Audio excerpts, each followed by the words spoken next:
All right. What is going on, everybody? Welcome back to another Serious Angler podcast powered by our friends over at X2 Power.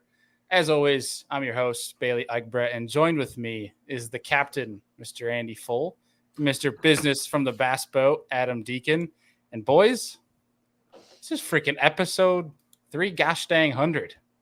Let's go. Holy crap. That's big timing. So I posted that screenshot on social last night of it, and the YouTube actually says 2 years, but I was telling Andy, good gosh, we have people in the queue that I am scared. Okay, we need to preface this show tonight, okay? Before we go any further, we need to preface tonight's show in that if you've ever listened or watched a not so serious angler show, just if you have young kids, watching the YouTube stuff, just, our friend, our friend in the queue, who we'll introduce in a little bit, we'll make it not so PG tonight, but it's going to be fun. It's going to be kick back, relax, having some drinks, telling some crazy stories, having some crazy hooligans as our surprise guest coming on here. But it's a night to celebrate because 300 episodes is a lot. And long time, dude. It's, like I was saying earlier, I posted that screenshot, and on YouTube it says episode 1, and it says 2 years. Well, YouTube doesn't go 2 years, certain months or whatever, but coming up in September, it'll be 3 years that the Serious Angler has been legitimate platform. And Andy, it's what? It's been 200 episodes with you, dude. Yeah, 200. This will mark the 200th numbered episode, not including the fantasy fishing ones and Business from the Bass Boat that I've been on as well. So it's kind of crazy. And Deacon, it's got to be almost 100 too, dude. Yeah. Oh, for sure, man. Yeah, like you said, that doesn't even. I mean, when I started Business from the Bass Boat, when it was separate, it was probably 6 months after where you were, I think, or maybe 8 months, something like that. And then, dude, we teamed up. I mean, if you look at a total, it's a pile, which is awesome. But man, it's been a lot of time sitting right in this chair, which has been awesome. Yeah. It's where dreams are made of, boys. Dreams are made of, and tonight is where it all gets canceled. Yes. And drinks are made of. That's right. Drinks are made of. Yeah, Deacon is famous for where drinks are made of from that seat. I think people are beginning to learn a little bit more. Only on the fantasy fishing shows. I don't drink every show. All right. It's because we got to get rowdy on the fantasy fishing show. That's right. I got to get a little loose, maintain that I'm the best there is. And that's here we go. I love it, though. I love it. I'm all for it. We got to knock Bart down a few notches, knock his ego down a few levels, which I think his fantasy fishing score is doing for him. I think I recall an episode 2 years ago, fantasy fishing, where Bart was pretty belligerent. My, yeah. He was after a poor performance. And now we have less Bart. And was woo. I thought we were going to cancel culture there, man. I thought we were out. Yeah, that was an interesting one. We should have had Bart on to just kind of rip on him, but we didn't get him on here tonight. Now tonight is going to be a lot of fun. Before we start introducing some of our guests who are just great friends of the show and people who we confide in for advice, honest feedback that are like brutally honest feedback, people that always have supported us, that we support back likewise for a long time. So we appreciate everybody that's going to be joining us here, surprise guest wise. But before we do that, one of the things we have to do is sincerely, good grief, sincerely thank those that have supported this show. And that at our new title sponsor recently that we've announced over at X2 Power, that changes the game for us big time, especially looking at 2023. And then obviously our folks down here like Blackfish Gear, who signed on with us, that have been awesome to work with. Do It Molds, who's been pretty sweet and honestly pretty eye-opening in terms of tackle and what we can do there. And obviously Hobie Eyewear has been with us for almost 2 years now. And they've been pretty cool. Dylan and team over there, pretty badass. And obviously the folks at Omnia, who we've been working with this year, who is getting all you guys some discounts on some goods. Yeah. And I know we see Luke Loverick in the chat down there. Luke's over at Humminbird Minn Kota. I know it's been helping his team save some cash. But speaking of that, they've been donating some pretty sick swag to our fantasy fishing winners. Appreciate that. Heck yeah! So it's been a pretty baller year, guys, and we have quite a future ahead of us. We couldn't do it without those that support the show, not just the fans, but also our show partners. And boys, is there anything else that we should mention before we get these crazy hooligans in our queue on the show? No. Yeah, it is going to be quite the hooligan type of night. I was expecting like a hooligan type of night towards the end of the show, but I think things will be rowdy early based on who's in the chat. Yeah, we're starting out like, see, Sean's in the chat. So Sean is an amazing human. We love Sean. We have a great time with Sean. Well, Sean, I highly advise not letting the kids watch. I might need to just like take this background off for the show. The best interest. Post the episode 300. We are black screen tonight, boys. No, they're gonna ride through us through thick and thin. That's what we're gonna go with. Fingers crossed, right? Fingers crossed. It's really all on one of our first guests here, who's always a wild card. We never know what he's gonna bring to the table here, but we're gonna hold him in the queue for a little bit because we're gonna bring our Jabberhammer friend in here. From the Bass and Brew podcast, Mr. Paul Roberts, Mr. Jabberhammer. What's going on, dude? Man, I'll tell you what, that intro, one thing stuck out besides your sincerely comment is you talked about people confiding and getting good information. I have no idea why the hell I'm here right now because I have nothing to offer besides being ruggedly handsome and that's 7. And you have an impeccable sense of style. I think that's the biggest factor. I wanted to do something super special for y'all tonight for 300, a huge accomplishment. And this is all I could throw together with the 4 or 5 hours I had to plan. And so my daughter's going to be pissed when she finds out I got all her scrunchies in like a minuscule amount of her gymnastics medals, and her hat's going to have a sweat ring on it now. Paul, do you know who you look like to me? You look like a 2022 version of Woody from Toy Story.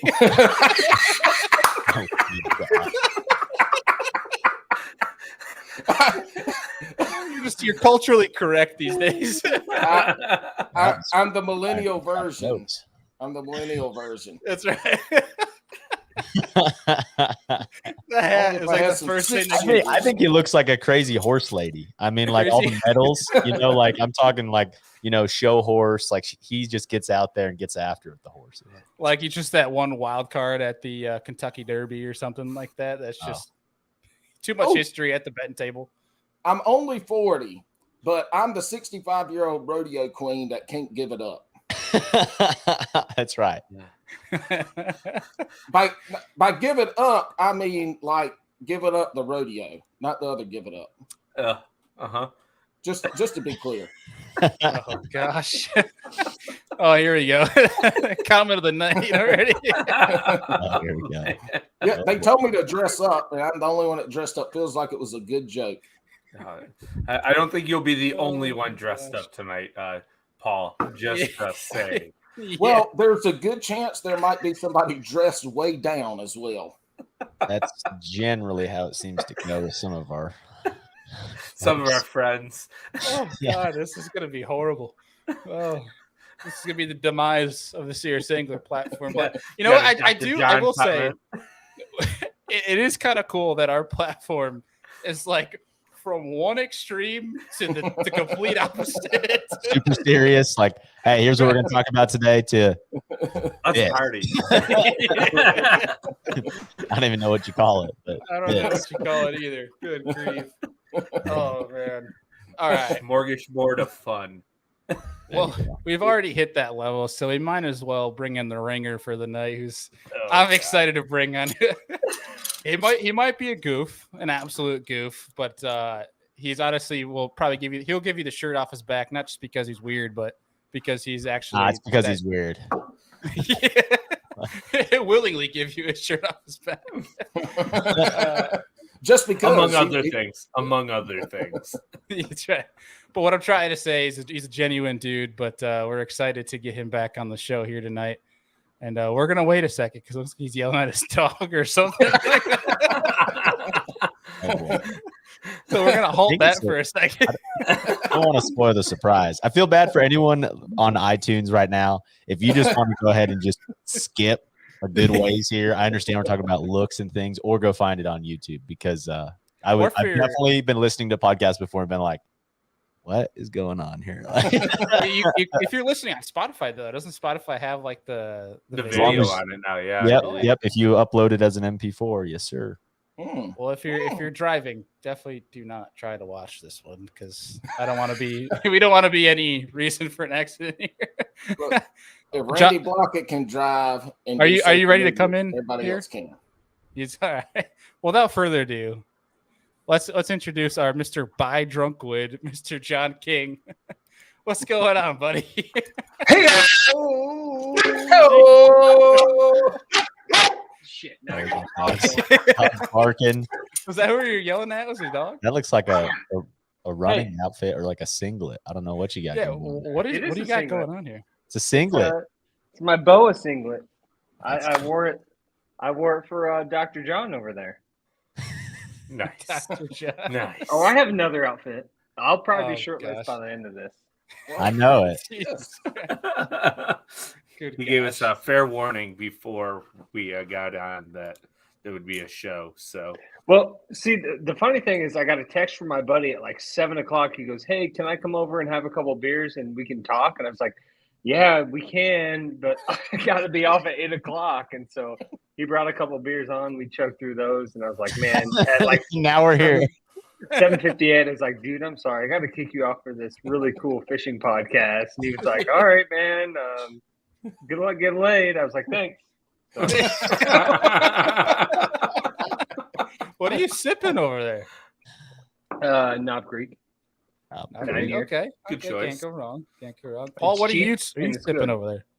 Man, I got me a Bud Light Platinum Seltzer Blued Orange. Got 8 alcohols in it. This right here. Look, 8 alcohol. Yeah. Those are not. Those are good. Like I've had the lime one of that, or like the whatever. It's kind of like a margarita one. But dude, I had a gnarly hangover from those things. Like, I think hey, first, 2 things. Deacon, don't tell like females that you drank that, please. First of all, go ahead. John. First of all, they taste like Dookie. So you're lying there. They do not taste good. But lime one was good. I haven't had that. Whatever you that's got there. the worst one out of. Oh Lord, you must have had something else to drink before you drank. That's terrible. That's terrible. They got 8 alcohols, man. I mean, that's a bunch of booze. 8 alcohol. Look at that right there. Oh, he's got 9 alcohol, 9.5 alcohols. Oh my word! That right there make my stomach fat. Though. Jesus. Joe in the comments just roasting Deacon right now. Oh God. Oh, hey, speaking of Joe, Joe may bring on. Is Joe coming on tonight? Because he's sitting in the queue right now. Not to spoil our next guest, but yeah. He's got a special guest that he's paying to stay in his hotel room. So I'm excited. Oh boy. Well, I think without further ado, our next guest, my. Mr. Joe LaBarbera, do you care to explain? That person's right there, laying down. He's a little tired. Who's that person? Oh, he. Hangerack, you want to say hi? No, he's out, bro. Well, he's about. If he can sleep through this, then he can sleep through anything. Yeah. Oh my gosh! Dude was up doing business all night. I fell asleep at like 12:30. He's still like typing away. Good guy. If they ever did this kind of episode on BTL, I think Jeffries would have a stroke. Oh my gosh, I know. Like that we talked about stuff of that nature all night at dinner tonight. I got his number if you guys want to call him up and see if he answers. No, he had his phone is behind me playing. Like you should call him and see if he'll wake up to his ringtone. So he's actually like dead asleep right now. Dude, Hanger. Oh, his head came up. That's messed up, man. He's probably trying to Oh, he is right there.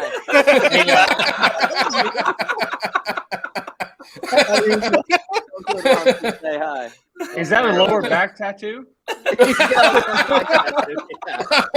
Hold on, let me take my AirPods off real quick. Oh my gosh. Poor guy. Oh, he's in his underpants. This is paper view. I thought that was. I didn't realize it was a T-shirt. I thought that was a straight up back tattoo. Yeah, right. He probably can't hear a word you're saying. He's just he's like, very nice. It's brand loyalty. It's the exclusivity clause in his contract. He's actually got to have a lower back tat. Yeah. Oh, good. Yeah. Cool group. Yeah. Yeah, we're having Matt. We're saying we're having a phenomenal. By the way, you need to sell that stuff. Sell what? Beer dust. Oh gosh, here we go. What, did anyone hear what he said? We should sell what? I think he was talking to the Jabberhammer. I think so too. The beard dust. Yeah. Beard dust? Is that what he said? It's my homemade rub for barbecuing. Is it legal? Of course it's legal. What I'm from the South. There ain't nothing illegal down here. What year did you start making homemade rubs? I don't know how to answer this question. Back in the day, so it started in 1991, and I'll make the short story version. Here we go. 1991 is when it started, but 2008 was when it became to fruition. Okay. The vocabulary in this. It's that Carolina vocabulary. Yeah, they're probably people that y'all need some subtitles down there for me. I'm pretty sure of it. So real quick, I didn't mean to wake up Pangrak here, but we're having episode 300, a little celebration right now, and we were saying that if you ever did this on BTL, that Jeffries would probably have a stroke and come back and take over the show again. I don't know if they can hear us. Can you guys even hear us? I don't. Joe He's over there. muted. Someone muted Joe. Look, hey, he's muted. Their mic isn't connected. Joe, you got to go into settings and hit audio. Oh, sorry. When I took my AirPods out, my bad. It's funny they're talking and there's nothing coming through, and I'm like, I'm sorry. I'm sorry. You think it was my first StreamYard appearance? My bad. Boys, Dude, how is the Kurt Dove? You guys are like one of the hardest working guys in the industry. It always amazes me, Bailey and Andrew and Adam and stuff. Like, you guys just like rack out stuff. Very impressive. Congratulations on 300 too. That's freaking awesome. thanks, Matt. Thank you. Appreciate that, man. That means a lot, man. Yeah, right. Banger's going back to bed. Go back. We got him up, though. We got him up for a little while. Go take a nap. Enjoy the kids. Are you guys still camping tomorrow? Yeah. They Nice. compete on Friday. They have a We have 6 2 more hour. days. Yeah, they have a 6 Nice. hour 3-fish derb on Friday. Mm. Like, they run the That's trolling nice. motors. They just tell us where to drive the boat to. We drop the trolling motor. Dumbest thing ever today. So we stayed on the water this past week. Me, Hallman, Upshaw, and John Soka. Mhm. So like we had like literally what's that? It's soup cup. It's soup cup. Don't bring Randy Flowers into this, all right? Anyway, you had to like avoid this like shoal to get to the house. We all kept our boats on the water and stuff, right? None of us fished it for 6 days of going in and out of it. I caught like 17.5 pounds, 200 yards from where we stayed for a while. Oh, Gosh. I got back in and I told Brad, I was like, did you ever fish that? And he's like, no, don't even tell me. And I was like, yeah, dude, I didn't even look at the power poles. It was stupid, largemouth and smallmouth. And he's like, yep, I knew it. It always works that way. It damn. always works that way. Rick cracked like 21 with the kids. Like, Dang. Oh my. Wait, you're on Yes. Oneida? yeah, After an open's been there. Like that's what's Good wild. to me. grief. it fished great. Like, not like. It fished great. It fished pretty good. Like, Yeah, dude. Like look at that. The For weights. Oneida, too. yeah, for Oneida, it fished really well. I could Mhm. turn that. Dang. On a scale of 1 to 10, how excited are the kids?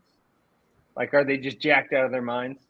They hold it together pretty good. Like Kurt runs a pretty like well organized ship. Like I can only imagine what some of the other camps in the country are experiencing, like at Champlain right now. But like Kurt runs a good ship. The kids don't spaz out or anything. They're good. Cool. Most of them are like return campers that go to like his Texas camps where he has like 40 kids at the camp, and then they'll come. A bunch of them will come, and he does that for 2 weeks. So like he'll have 40 at one and like 38 at another, and then they have 24 up here, and it's a bunch of kids that go to Texas too. One more, sorry, Adam. One more question. How many of them have asked you who the hell you are? Most of them think I'm Matt Panerack, actually. They don't know who he is, actually. It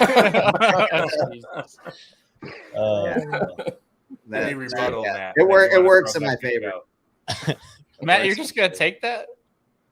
He's tired, I'm still half asleep here. I was gonna say, Joe planned this, man. He was like, "Man, I'm gonna wake him up. He's gonna be disoriented. I didn't even realize John King made a wardrobe switch." No, he did. He had the singlet on, which you pointed out, and then he came back with the shirt. The Budweiser. Not even Budweiser.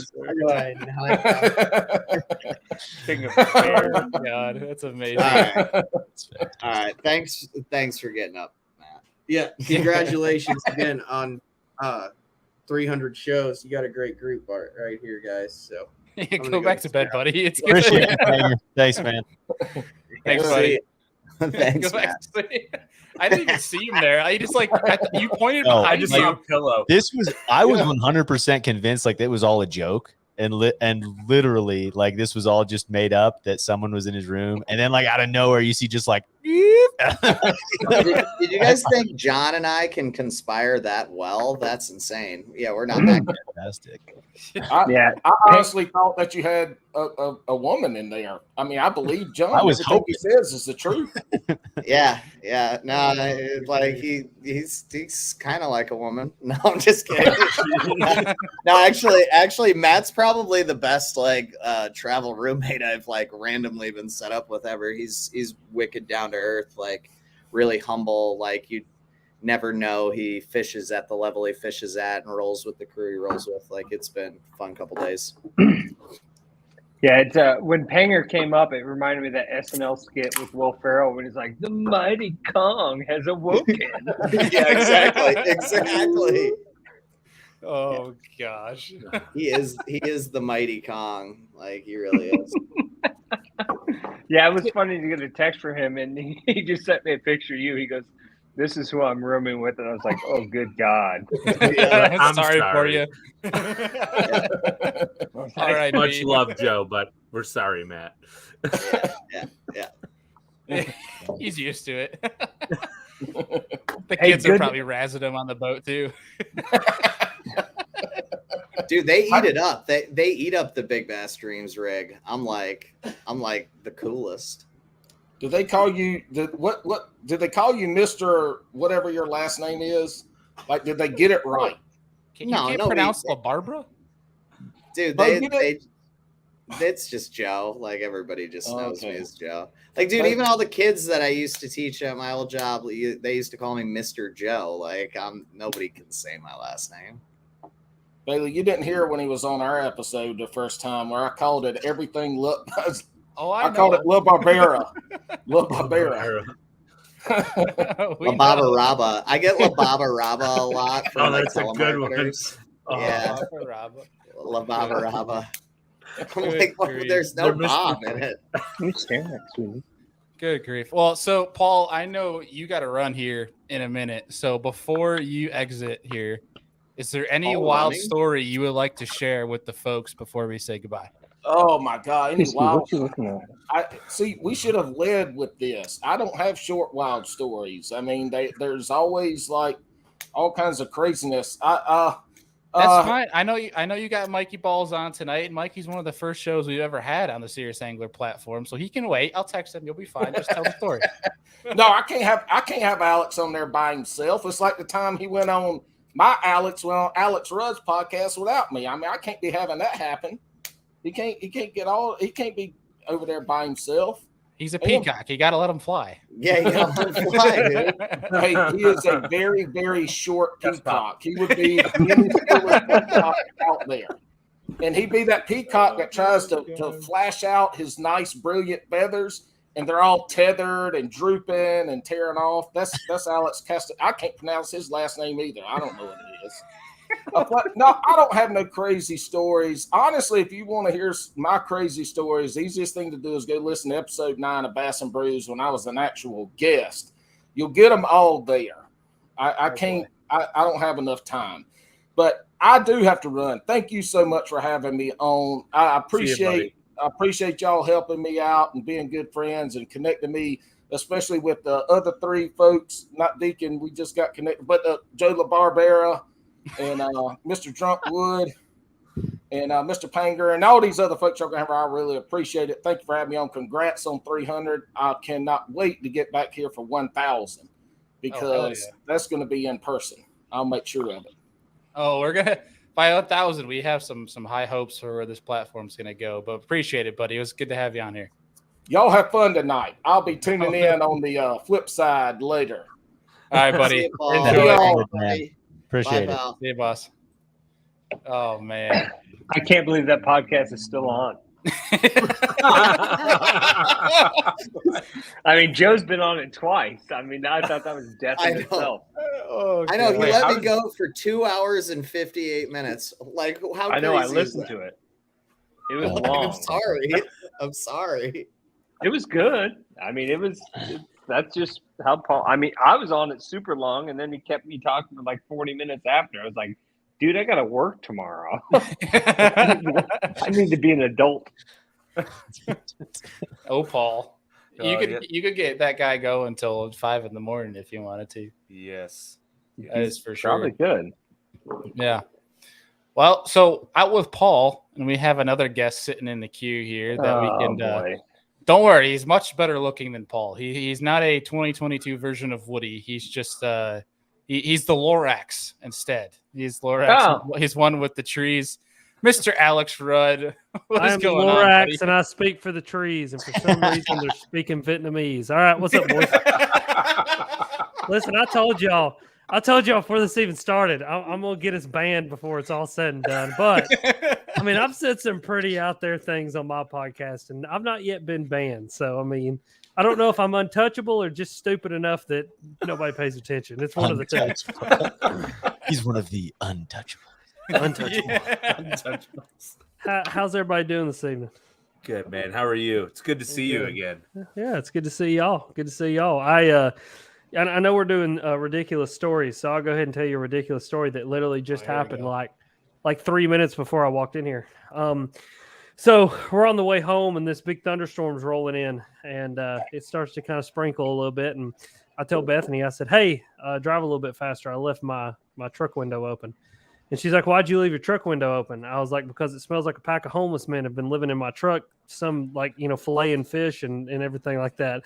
And so we're driving a little bit more. And then it starts one of those like pouring the rain so hard that you can't even see the road. So I get home and very casually walk out to my truck.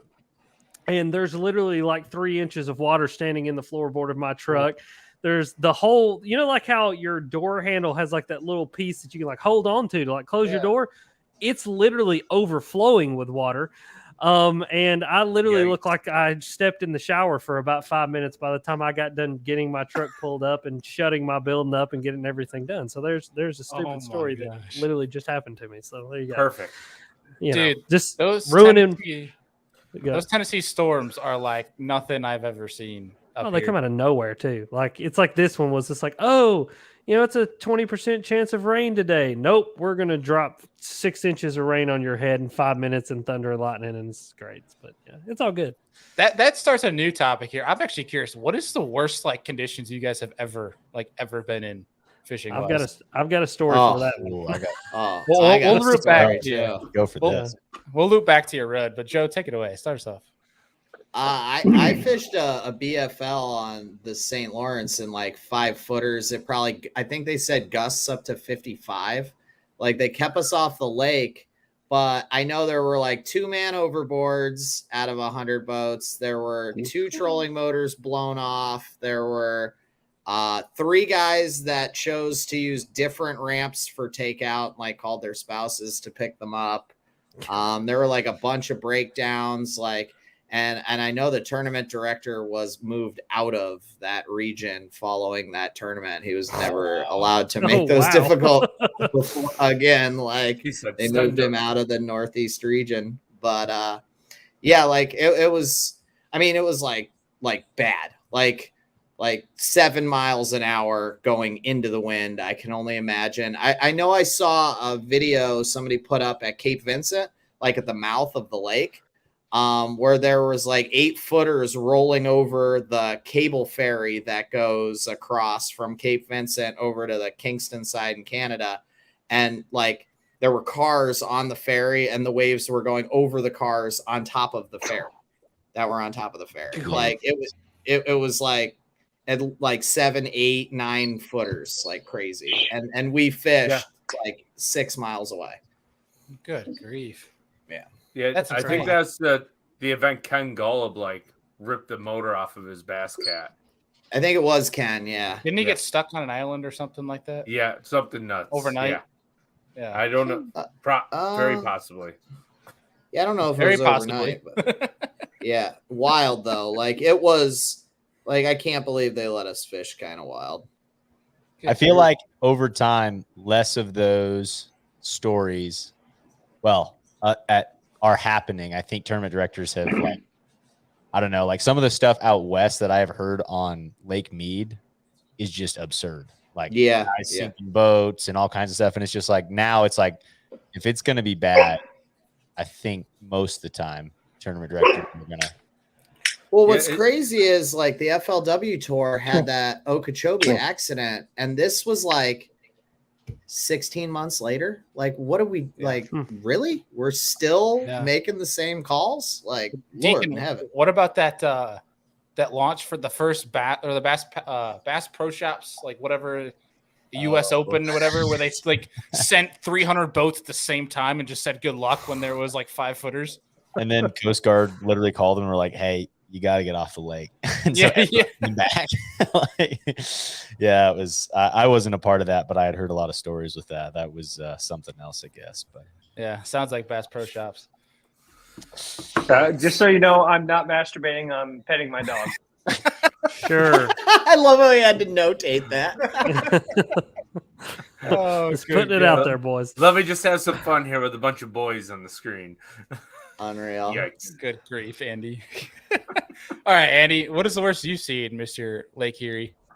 There's been a couple things. One of the worst ones, I was on Chautauqua Lake, and a tornado touched down about 20 miles to the north of us, and like instantly went from like flat calm to about 75 mile an hour winds out of like the north that swirled to the south instantly. That was fun. Another time I was running down the Niagara River and it decided to hail like 1/4-inch hail balls while doing 70. And then I've been like 30 miles down Lake Erie when a severe thunderstorm rolls through and it goes from glass to 7 footers in the snap of a finger. Yeah, those are probably the top 3. Yeah. Oh, that sounds like a lot of fun. Yeah, and it seems to happen every year, something like that. So there's a story with Lake Erie out of Buffalo's. If they call for sunny and no wind, it's probably going to below 30, and you're going to get thunderstorms. It just happens. So it's like the west end of any New York larger body of water. Yeah. Like Oneida, right? Like Oneida too, yeah. It's gonna be south at 6, and you get there and it's blowing 30 out of the west. West, yeah, exactly. John, what about you, dude? Anything crazy that happens in Kentucky? Nope. Just trailer gets rolled over into a puddle. Just doing weird shit with your cousins. That's all we're doing. No, I honestly, I love how he said it about himself. I'm just doing weird shit with my cousins. Do some cool woodworking, and I do weird shit with my cousins. Oh, got her one of them Guns N' Roses mirrors from the carnival every July, and that's how it happened. Now, I honestly, I was trying to think. I don't really have any stories like super crazy. I mean, I've been on a Kentucky Lake when it's been shitty because you can't just run straight on Kentucky Lake. But I honestly don't have really any story in regards to really crappy conditions, other than being a terrible fisherman. So I guess every day. Good God. I had a feeling when I stepped foot in your boat and you were throwing a frog on a 6-foot spinning rod. Wait, you dove into Alexis Vexus? I did. Yeah. I threw a frog on a spinning rod just so I could try to catch one. That was my whole goal. Yeah, he's been on the Lexus Vexus, the best bottom in Kentucky. That's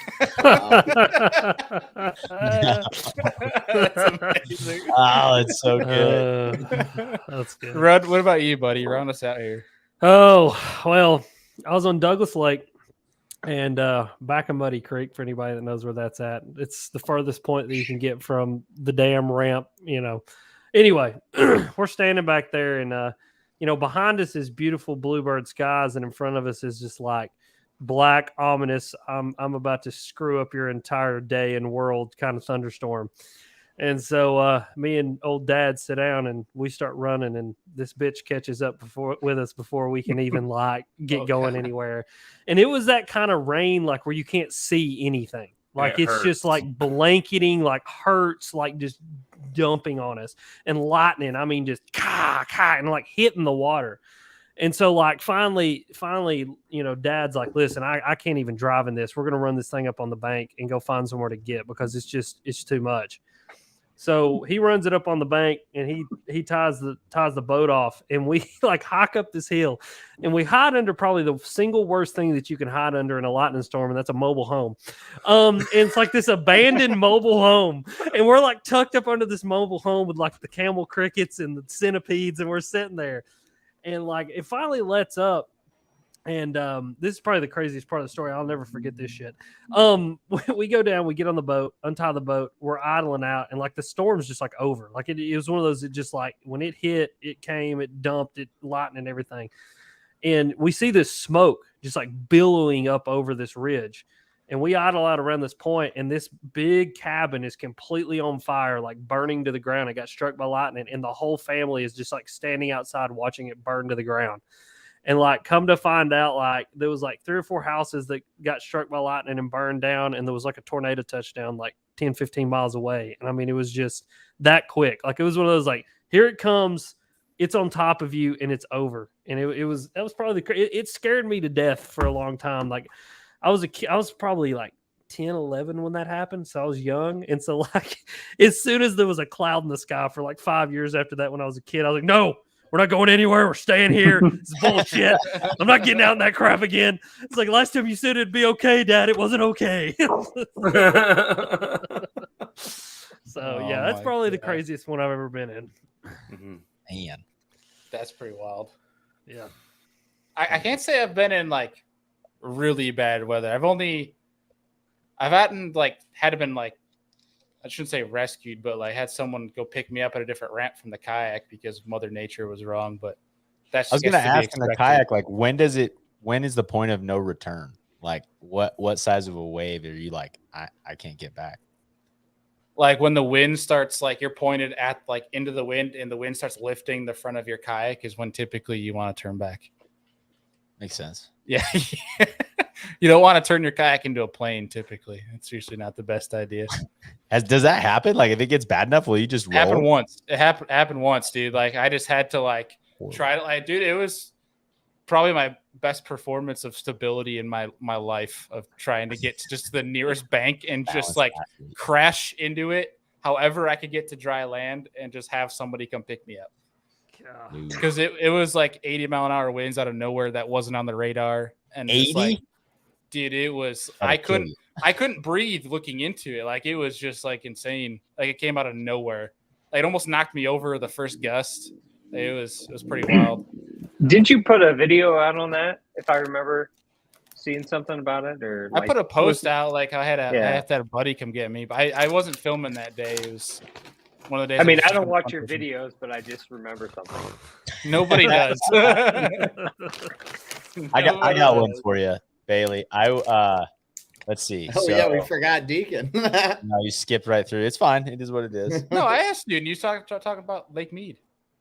Oh, yeah. no. You asked me about what was going on with the Bass Pro Shops deal. But anyways, I one time on Rayburn in a college tournament, it was like the coldest I have ever been in my life. Like I have duck hunted in like -25 in Colorado. And this was, dude, Rayburn with the humidity was wicked cold. Like it was in the 20s on Rayburn in February, or it might have been late January. It was a practice day, and all these guys are sitting at the ramp, like debating whether to get on or not.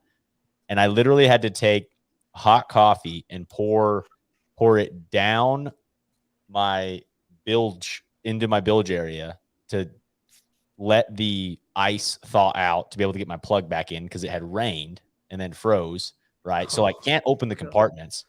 So get out on the lake like an idiot. There's like 3 people that get on the lake. I'm like, oh, we can do this. No big deal. Turn out into a cove, take one over the bow in the Legend, literally froze the entire front deck of the boat. Like literally, I've never seen anything like it before. It froze it completely. And I was like, all right, we're going in. Like we're spinning back. And it was the day before a tournament. And it was crazy, man. Like a cold front that hit, and it was gnarly. That's terrifying, dude. It was blowing, and it was bad. I would say those like hypothermic conditions scare me way more than big waves. I agree, man. I agree. Like bass boats float. Like you'll be okay, but like, dude, it's I can hold on to an upside down bass boat, like, and I'm gonna meet sand or gravel or rock at some point. Like that's a good point. Yeah, you know, like, but like you can freeze to death. Like there's nothing you can do about that. It's crazy. The South gets some crazy freaking weather. Like, yeah, Northeast we're pretty damn fortunate because we don't have much crazy weather. That's what's wild to me is like, I don't know, we don't experience rain like that either in the South, but like near John there at Green River Lake, I fished a college national championship. 2016. There you go, dude. Yeah. And it was horrible. I mean, like, I think the guy that won was the only guy that caught a limit both days. And I mean, it was July. It was like 95% humidity and 95 degrees. And anyways, the first day of the tournament, it rained so hard that I mean, like bilge pump ran continuously and just didn't stop. And I could not hear a thing. Like I literally was like to my partner, like, dude, if you have one, you're going to have to scream. Like I can't see, I can't hear. Like no one was running. I mean, no one moved on the lake for like an hour. And then it just was gone. Oh, I did that one day with Caleb on Chickamauga. We cracked a dirty 30 that day, but like at one point it was raining so hard. He hooks one and all I hear is like, oh, I'm like, I turn around, I'm like, what? And he's got like a 7-pounder hooked, and all I'm hearing is like, I'm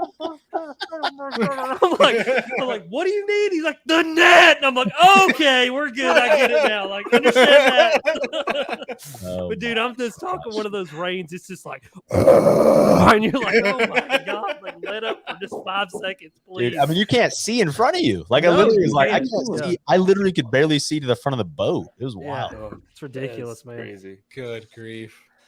That's insane.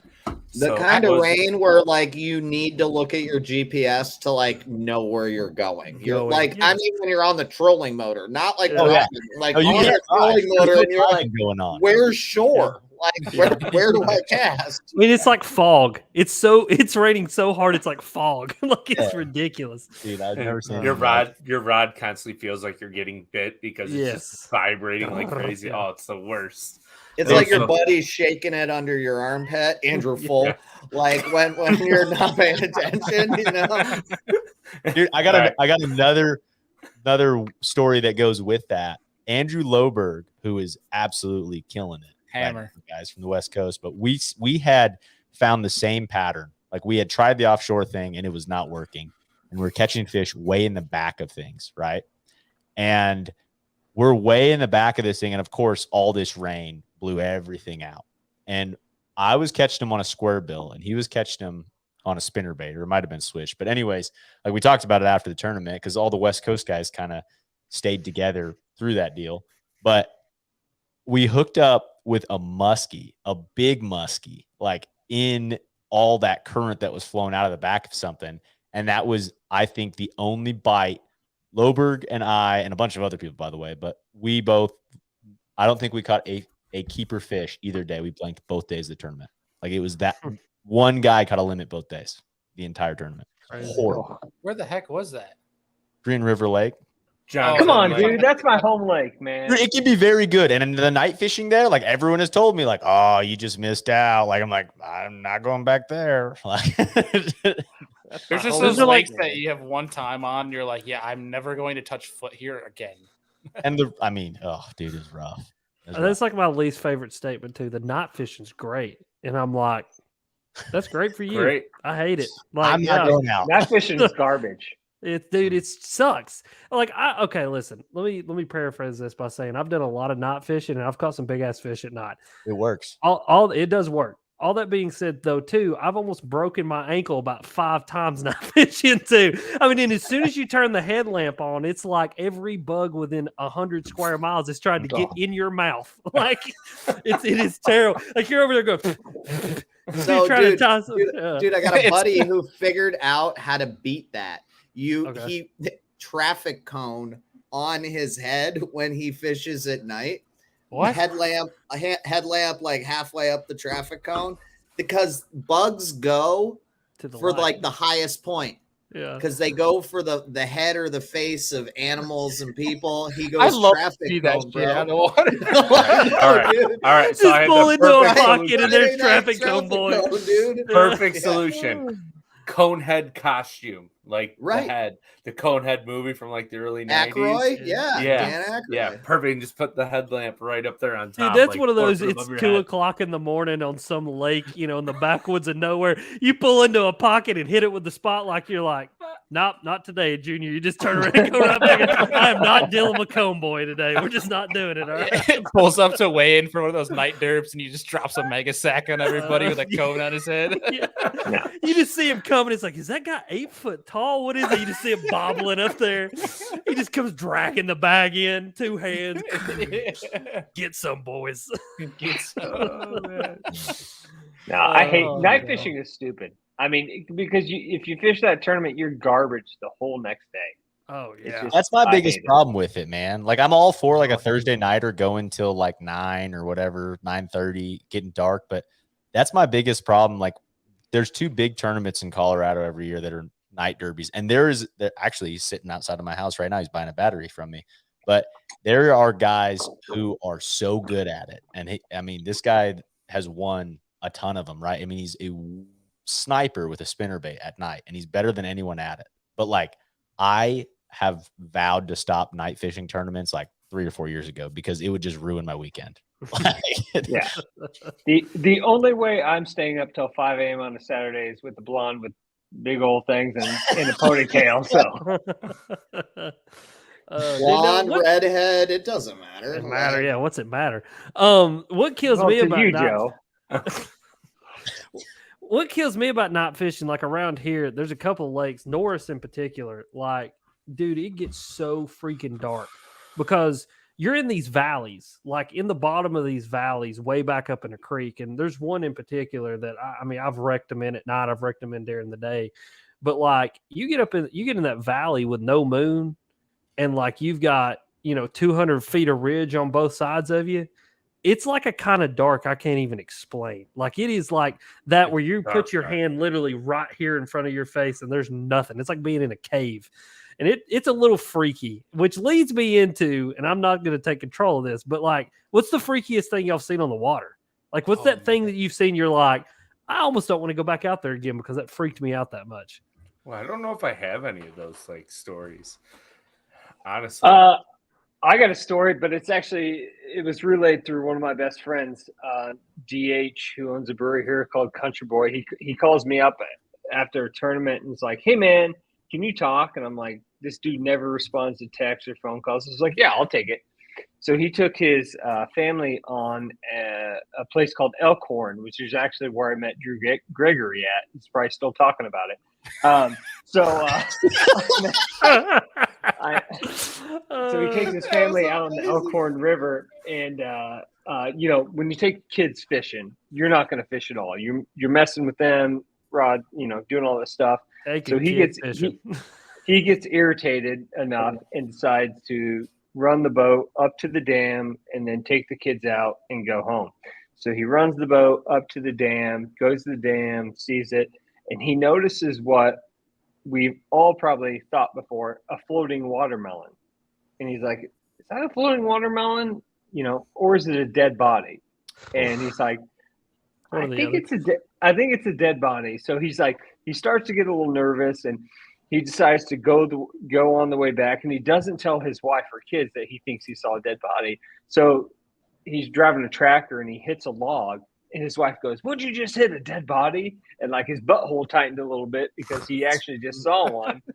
And he lets his wife and his kids off, and he calls his buddy and is like, "Hey man, you got to get down here." So his buddy gets down there. They get in the boat. They go back. They take a stick and they poke it. And they figure out it actually is a dead body right by the dam. Wow. So what they do is, because he's well known in this area, he calls the 911 and says, "Hey, I found this dead body." So the fire department, police come. What do? They commandeer his boat, make him drive all the way back to find this dead body, and then he and another guy pretty much have to grab the dead body to the side and just drive it all the way back. No. Yeah. Absolutely not. Yeah. Absolutely. And yeah, so the dead body was like in his boat and everything like that. It's like one of those stories you don't believe. But yeah, he found a dead body. Because how many times have you been fishing and you see something weird and you're like, is that a body? That's a dead I mean, person, just yeah. numerous times. There's me all the time. Oh, thanks. Nope. But really fast, Rudd, I think this is an amazing topic, but we have to interrupt here really fast. We'll continue it, I promise. But John started the dead body story, and we have a special guest here who we left it open to people that are listeners. What a transition. Yeah. Yeah, right. No, yeah. We left it open to listeners that wanted to come on and just tell a wild story. And we have our friend Rocky, who's in here, who's actually in the queue right now, who's going to come on for a couple of minutes and tell his story. I believe about getting hit by an RV and also finding a dead body. So without further ado, On the water? I got Rocky, a guys. what's going on, How dude? you doing, man? Thanks What's for going on, joining. dude? Good. Welcome to the podcast. We heard you have some wild stories to tell. So without further ado, the floor is yours. Yeah, so I mean, some of them are unfortunate, but some of them, obviously they're good, I guess. Well, not really good, but I mean, there's stories to tell. None of them are really good, but So starting out interesting. which one do you want to hear? I mean, Whichever one you want to tell first. I mean, since we're on the dead body stories, I mean, we might as well start off with that. Yeah, do it. So we go to this I'm from New Jersey, so we don't really have much big lakes by us. There are a lot of John boat lakes, kayak lakes, electric only. So they're kind of like, just mediocre. Shit. And so we go to this boat ramp, and now like this lake river system kind of leads into a small inner city kind of, so it's a pretty congested area, whatever. So we get to the boat ramp, and I'm with a buddy of mine, and we're literally like, it smells like death. Like, it smells terrible. Like, what, like, it better not be a dead body, So we look over a boat ramp, look into the water. There's dead deer floating. We're like, oh, okay, cool. Like, that's disgusting. Thank God it's not a dead body. So we get on the boat. This is when I had a 12-foot John boat. So we get on the boat. So we go out, and I go to this one spot that I hammered out probably 6-7 fish within 5 minutes, like 2 days before that, So I'm like, okay, well, good. We'll start at that spot and just see what happens. So we start making our way there, and my buddy's like, oh, look, another dead deer. I'm like, I don't know if that's a deer. It kind of looks like a body. It looks like feet, And he's like, no, you see, like, that's the that's like his tummy, you know, he's upside down, you know, the legs look a little. I'm like, I don't know, man. So like now I'm caught on a snag, so now we have to cut the distance in half. Now we're getting closer, and he has binoculars, so he pulls out the binoculars and he looks. He's like, it could be. So we start getting closer and closer, and it's around Halloween time. So we're running through all the scenarios, like, okay, maybe somebody threw a mannequin in the lake, you know, as a joke, like a bunch of kids, whatever. And we go over to, and sure enough, I mean, it was a dead body. I mean, it was all bloated and floating and swollen. Jesus. Were they as bad about their protocol as John's story was? I mean, well, so like to be on a 12-foot John boat that I got for free, it came with a free trolling motor. So like the trolling motor was like only 36-pound thrust, and we were probably like a mile away from the boat ramp, and we saw the cop from the boat ramp where we were, and he was like yelling like, "Are you guys the ones that found the body?" like across the lake and stuff. My God. And so it was kind of like out in the open at that point, you know. And so we were screaming back and forth like as we were on our way, but it took just us, like, yelling across the lake to go the short distance, you know. So it's kind of entertaining. But then I mean, he wasn't like, you know, we're like, we could take you, and you know, so this way you could confirm at least, so this way we don't make this whole big thing and watch it not even be a dead body, you know. And he was like, no, protocol calls, like we can't go on your boat or anything. So detectives showed up, drones showed up and everything. It felt like you were in like CSI, like Miami or whatever. So it was like cool, but it was kind of weird because like we were hoping like there was hopefully like nothing, like no bad blood when they flipped the body over, like there was no gunshot wounds or like stab wounds or anything. But, like you don't want to be tied to anything like that, you know. Yeah. You know. Shoo. Yeah, it was interesting, you know. Just another Saturday in Jersey, eh? Unfortunately, yeah. Jeez. Dirty Jers. Hey, it's got a question. Hey, Rod, did you ever find out what happened to old boy who was down at the boat dock last year? Kill me? Yeah. Yeah. Last I heard, he survived. They apparently pulled him out of the water like several miles away, and that's all I heard. He's alive, but I don't know what happened to him otherwise. Like he never did show up in like the arrest record. Like you can go and like view all the people that have been arrested in the past 24 hours, and he never showed up. And best I can figure is they put him like in a psych ward or something because he was pretty mentally ill or high on something. It was not fun, but he's alive. I do know probably that much. Probably watches Alex Red Fishing now. Probably all the time. He's probably selling bait fuel. Yeah, no kidding. Snorting the crap out of that. Jesus. Has no scent. The cops can't smell it. Come here. Oh gosh. Open your mouth. Well, real fast, Rocky, before we let you go, man, let's hear about this RV story, because this is one you mentioned that kind of intrigued my interest as well. Yeah, there's an RV. Yeah, it was a bad time. But I mean, this is all within like the same month, by the way. So this gosh. So don't get around to is what you're saying, because the luck is not on your side. That month, unfortunately. But so I used to race motocross, so I have this RV that was like had the back where you could store the bikes and stuff, but you could drive it. So it was like convenient, but it needed a transmission, and I wanted to fix it to be able to sell it, get a little bit more money for it. And so we pulled it up on blocks. The same guy I found the dead body with, he was with me, and then my sister's boyfriend. So we were pulling the transmission out, you know, and I'm underneath it, taking the drive shaft out. And somebody asked me to get the 10 millimeter socket. Of course, it's 10 millimeter, you know how that goes. And I'm like, okay, whatever. So I hop out and try to look for it because we're working out in my garage. Nobody else knows where anything is, you know, but me. So I must have got distracted in the meantime, looking for the 10 millimeter socket, you know, and I get back under. I'm pulling the last drive shaft bolt out, and next thing I know, I mean, this thing comes darting at me, rolling over top of me, and next thing I know, I'm kind of like in a panic. Well, not a panic mode, because it was a really weird situation. It was kind of like a fight or flight kind of response, you know, because you have an RV that's kind of lunging at you. So I kind of duck, and at the meantime, all this is going on, and I kind of just underneath the RV. I'm like, okay, this is it. Like, I'm done. You know what I mean? There's not much room in the front of this, so I kind of like roll over, do whatever I do, and now I'm laying on my back and I'm just looking up at this thing roll over the top of my head, and then the guy that found the dead body with me, his name's Jay, he hit the brake to stop it from rolling, because at this point there's not much room. Like I said, I live in New Jersey, so my driveway is not real long, so it was probably like 2 feet away from being inside the road at this point.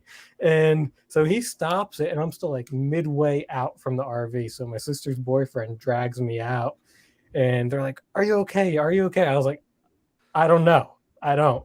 They're like, okay, we'll turn you over and check you out. So they turn me over, and I have a big gash going from like here all the way down my back. I couldn't breathe at that point. I ended up puncturing a lung and broke my wrist. Oh my God. God. Yeah, I mean, the man above was on my side that day for sure, because I mean, I'm not smart enough to be able to make those kind of decisions to get out of there quick enough to like survive that. So it's like, you know what I mean? It was just one of those situations. I mean, years of being a racer, you have the like go forward instinct, like flight, and it's always fight. Like yeah. I mean, there's been multiple times on the bike too. The bike blows up in the air over a jump, and it's kind of like, okay, what do you do? Because the front end drops of the bike, so it's either ditch the bike and jump over the handlebars and go 40 feet in the air to basically on your ankles and your ass, you know what I mean? Or you stay on the bike and see if you can ride it out. Unfortunately, I came into those instances also, but I mean, it's kind of it's part of it. You got bad luck, buddy. Yeah, I mean, it's bad luck, but it's also like kind of what you stay sign the up hell for, away too. from me, Rocky. Like, Yeah, that's my luck. I don't need your luck. Yeah, no, you definitely don't. But I mean, I'm lucky to be alive, so that's one good thing about luck, Heck yeah. So yeah. Well, dude, thanks so much for hopping on the show and telling some wild stories. We're glad you're alive to tell them. No joke. Thanks. I'm glad I was able to be alive to use the Omnia code. You know what I mean? That's what I'm saying. See, that's what I'm talking about. I love the plug. Yeah. I love how I worked that in there. I didn't even ask him to do that. I was gonna say you got to get him on the show more, Bailey. That's what I'm saying. Yeah. He's gonna be our special guest moving forward. Just don't bring the bad luck to the show. All right? No, I won't do that. Leave that in Jersey. Yeah, I mean, I'm fishing now, so as long as I'm good with finding dead bodies, but as long as I'm not getting ran over, I think we're good. Oh my gosh, I love it. Rocky, dude, thanks so much for joining, man. We'll have to get you on again. No problem, guys. All right, Thanks, buddy. man. Have a good night, guys. We'll chat with you. Hey, what shit pizza are you eating, Joe? I'm actually on like lately I've been eating a lot of like pretzel chips. That's not doesn't look like you eating pizza. No. Pretzel chips. Yeah, those pretzel the black pepper ones are the best, bro. Yeah, they're good too. They're good too. Black pepper, everything. Isn't that a thing? Parmesan garlic. Oh, that's wow. good. That's good. The everythings are really good. Oh yeah. Oh yeah. Mhm. Everything's fire. All right. Yeah. What are you gonna say, John? No, nothing. Go ahead. I was gonna say let's get back to our story. Danger zone. I was gonna say let's get back to our freaky stories thing that Rudd started. Talking about butt stuff? Like butt Yes. butthole area? What? Real, No. like freaky Yes. butt Yes. sauce. Yes. Let it rip, Joe. Let it rip. All right, so it's not bass fishing related, but it's fishing related. So when I was growing up, like we didn't have a lot of money, and my dad always wanted to go on like a fishing vacation, right? So for years, I'm 36. We'd go to the Harrisburg Outdoor Show, the Great Eastern Outdoor Sportsman's Expo. It was like before the internet, like those expos were like the deal, right? People from all over the world would come, and like it was like a big thing in Harrisburg, Pennsylvania. So it was only like 2.5 hours away or 2 hours away from where I grew up. And we used to go every year, and my dad kept talking to these same people like year after year. And so eventually when I was 20, I think I was 20, like the summer, like before I went back to college, we went to Alaska to we flew into Anchorage, flew into Dillingham, which was a very small, mostly native town. And then we took it to Haviland Beaver, 200 miles into the bush, and landed on this lake. And for 7 days, we were going to float down this, what started as a little spit of a creek, as wide as a twin bed. And then it got bigger and bigger and bigger as the 7 days went on. Well, I'm a naive 20-year-old, right? So we get there, and when we get there, my dad and I start fishing, and the guide is setting up the oar rig for the raft, and we're just fishing really close while we're kind of getting ready to start out for that very first day once we land in the bush. And they tell you beware of grizzly bears and stuff, but and moose and caribou, but you're dude, I just got there. I've been fishing not 20 minutes, right? And the grass around this creek has to be 7 feet tall. I swear. It's 7 feet tall. And I hear this rustling in the bushes, but I am stoked. Those sockeye salmon with the green heads and the red bodies, they're everywhere swimming up this little spit of a creek. And there's all this visual overload. And I just finally, after traveling for 40 some hours, finally get there, and I'm finally get to fish. It was all this buildup.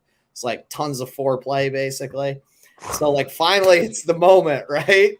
Time to shove it in. So McLovin, I get all excited, right? Oh my gosh, we're in. So and I for a couple minutes, I'm hearing this rustling, right? This rustling in these bushes. And I'm I make my cast, and I drift. And I bring it back and start going again. And dude, no lie, the rustling stops as I finish my cast, and I drift through this area. And as I turn my shoulders and turn my head, there's 25 feet between me and probably 800-pound grizzly bear, right? And I am thigh deep in this water, and peed a little, a little, because I'm I can't run, I'm over my knee standing in waders, and this grizzly he didn't know I was there either. He makes it halfway out into this creek, and no lie, I freeze when I see him, right? And as I freeze, I get the most eerie, small breeze hits me in the back of the neck, right? And the hair on the back of my neck stands up, and he goes and sniffs and makes you shit yourself. Eye contact with me, right? Oh my God. Eye contact with me. And I'm oh, I just put my arms up. I was I'm dead. And I just was oh, and because they tell you get bigger, right? And I see him, dude, and he's how blood, bloodhounds, yeah. But how bloodhounds have those jowls that when they move their head, the jowls flop around, dude. So when he turns his head at me, he's got these jowls hanging down, and I see him blah, blah, blah, flop around, and I'm he's gonna eat me. And literally he looks at me and just bolts. And that's probably the best story I have, but that was one of 3 very close encounters I had on that 6-day going down the river excursion. That is insane, dude. People say monsters are not real. No, yes, they are. They're called grizzly bears. Yeah. Dude, people do not understand how terrifying of an animal that actually is. It is a death machine. That's all it's good at, is killing. That's it. I got that story about the 1,200-pound, was it the Kodiak bear that they have, whatever, that took 4 or 5 revolver rounds to the face, and was living ate 2 people, and then they had to have a team of 6 dudes with 10 to, it was either 10 or 12 gauge, basically just unload on it and barely took it down. Like, it was insane. Like, see, I heard one like that.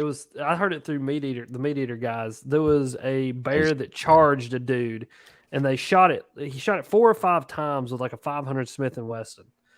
And so, like, they report small caliber. Yeah, small. You know, no, you totally just kill an elephant with that. No big deal. Yeah. And so, like, they report the attack because you have to report all the attacks, and obviously they shot it, so they have to report it. They found the bear like 2 weeks later dead, but the bullets didn't kill it directly. What killed it was one of the bullets lodged in its jaw, and it thirsted to death because it couldn't open its mouth. None of the bullets actually. 2 of them hit him in the head and didn't penetrate his skull. The other one got like stopped in his fat somewhere in his like shoulder blade. And like then the other one got lodged in his jaw, and he thirsted to death. Like, I was like, no, thank you. Like, that is just, it's a death machine. Like, that is the most terrifying thing on planet Earth. Like, just ugh. Like, ugh. And it's weird how like in those 3 encounters, I had that one that ran, and then like another time I was in the raft, and one covered.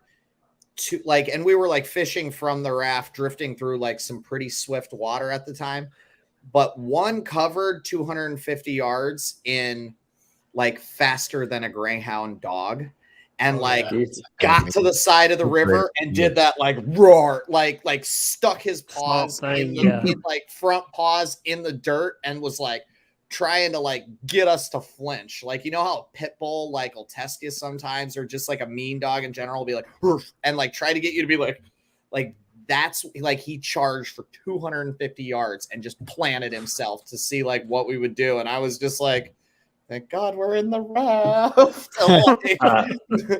Dude, and at least like, I mean, from what I've heard, like, so I went up to Alaska 2 years ago, or maybe it was 3. Yeah, it was 3 years ago. But like, at least the bears up there, I mean, they have such an abundance of food source that they don't have to like, they're not nearly as aggressive as the grizzlies that are inland, like Montana, Wyoming, those kinds of situations, because they're like, I'm not really interested in eating you. I'm just annoyed that you're around my food source. Like, you're literally going right through it, you know?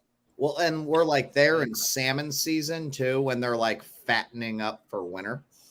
Like, can I tell a quick couple bear stories? And I'm not talking about Andy with the shirt off, the discotheque in the 90s. Let her rip. So I got 2 real quick right. ones. Yeah. So I was in Rainier doing a quick hike with my wife, and we'd done like a 5 or 6 mile hike, had a couple beers, and we're like, all right, let's do this quick out and back. And I'm ahead of her, and I was like, you know, I drank a couple beers, so I got to piss. So I stopped, pull my thing out, and start to go to the bathroom, and I just hear, and I look over out of the corner of my eye, and I just Wasn't see your wife? No, she ain't that big. And I see out of the corner of my eye, just this light brown just go, humph, and just like, it's probably 5 feet in front of me, and just startles and runs away from me. And I pissed everywhere. And I pull it up, and I tell my wife, I go, actually, I think I just saw a grizzly bear. And she's like, there's no grizzlies here. And I was like, I swear it was, because it was the exact colors. And I get back to our campsite, come to find out it was a cinnamon black bear that had been in the campsite. And the night before, some dude was sleeping in the hammock, and that same bear had came up and licked his toes while he was sleeping. Ooh, Like it. bro. My second one is did an 80-mile backcountry hike in Yellowstone last year. In the first 15 steps on the hike, we saw a mama grizzly and a cub. So I was like, man, this is going to be awesome. The next night, outside of our campsite, were grizzly tracks that were probably a foot to 15 inch. I mean, their paws are huge. Like, just the tracks, because they were fresh outside our camp, so they must have been walking around while we were sleeping. Scared the living shit out of me. It's not an animal I'd mess with. No, gosh, no. So powerful. Like, you know, I say this, and like people they laugh when I say it, but it's just the truth. Like, people don't understand how powerful animals are. And like, I got this little cat. All right, sweet little cat. I hate cats, by the way. I saved this cat because I found her in the middle of the road on the way home from fishing. But I hate cats. But I have this little cat and I like her. But anyway, She's now your best friend. Yeah, she's like my buddy now. But anyway, she'll love to play with my hand, and like that cat will latch onto me sometimes, like to the point where like she'll pin my arm down on the couch and just like have her way with my hand, and there's nothing that I can do to get that cat off of me if I wanted to get it off of me. I mean, like she's attached, and like I always tell my wife, like I watched that cat jump flat-footed from the floor to the top of the refrigerator one time. I was like, now just imagine a tiger. I was like, you're done. How freaking terrifying. I mean, like that little cat like pins my arm to the couch and I'm over here like, get off, you little son of a bitch. And it's like, I couldn't imagine something 1,100 pounds just hitting you in the back and grabbing your head. Like a live cougar in the car. It's like a live cougar in the car. Nothing makes you drive as good as a live cougar in the car, Ricky. Down, Karen, down. Down, Karen. No. I saw someone asked, does anyone have your favorite co-angler stories? I saw that was a comment.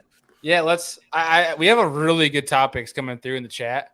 I just wanted to get through the freaky stories to see if anybody else had any more. I mean, I got more freaky stories, but it's not fishing. I have one I can relay. We don't want to know about your sex life, John. I have one I can relay, but I don't think anybody will believe it. All right. Let it rip, Sasquatch. Well, it's about Sasquatch, mate. That's what I figured it was. Yeah. So this is a story that my dad told me, and let me tell you something about my dad. Like my dad don't believe in anything like Bigfoot, ghost. I mean, like he's as straightforward as he comes. Like, but when he told me this story, legit, like he got goosebumps and was like, he really truly believes he saw what he saw. So going back to not fishing. Stupid again, but anyway, so he's not fishing one night and him and his buddy are fishing, and he said that he had the black lights on and they're fishing, and he said like all the crickets, all the the animals and just all the noise that not fishing entails in the middle of the summer, he said it goes dead quiet. And he said him and his buddy look up in the woods and they just see like this big white figure standing next to a tree. And so my dad, thinking it's somebody just screwing with him, is like, hey, you son of a bitch, get out of here. And he said when he yelled out like that this thing literally like cleared the freaking woods out. Like he said it sounded like a grizzly bear running through the woods, like tearing everything out of its way, just tearing crap out of the way. And like him and his buddy both looked like what? Like they literally fishing rod down, strapped him down and pulled out of there. Now that to be said, several years later, for anybody that doesn't know, your boy is a Bigfoot enthusiast. I believe that he is 100% real. I mean, look at me. How can you not look in the mirror and not believe that he's real? I mean, he's like my second cousin. But anyway, so I'm listening to some Bigfoot podcast, and this lady calls in and is telling a story about a big white hairy creature that she saw in Andersonville, Tennessee, which is in the county that Norris Lake is located on, and in the same county that Dad was fishing on that side of the lake in like 2007, the same time my dad saw this thing, whatever he saw. I literally had to stop on the side of the road and call Dad and be like, listen, I'm sending you something. You got to listen to this crap, and then call me back. And dude, he calls me back like legitimately, like, again, my dad is a dude who he's just not one to get on this crap. And he was like, dude, I'm not kidding you. I'm sitting here with cold chills. That freaked me out so bad because that is exactly what I saw. So I don't know what he saw. What the hell? But like, could be real. I'm just saying. Saw Sam Squanch. Sam Squanch. Sam Squanch. It's a damn Sasquatch. I'll tell you who ate them sack lunches. Well, I did it, but my friend did. Yeah. Oh, no, you didn't. No, you didn't. No, you didn't. That Veronica Vaughn. Veronica Vaughn. That's one nice piece of ace. So Hey, hot. Want to touch real quick. the Hey, honey. Rudd, how old are you? I'm 28. Oh, shit. You're only 28? I'm only So you 28. I guess no one else grew up with Adam Sandler CDs like I did because I'm 39. Oh, you did? Oh yeah. Do you remember Barry Lincoln? Oh God! No, my favorite was the mother with the suntan lotion and the yeah. Oh my! Like yeah, that was the funniest one of all of them. Or the goat. You gotta love the goat. Oh, you regular wouldn't Roger me. Staubach. Like, Sorry, LaBarbara and I are old. We're 10 years Yeah. older than you guys. So. Yeah, that's all right.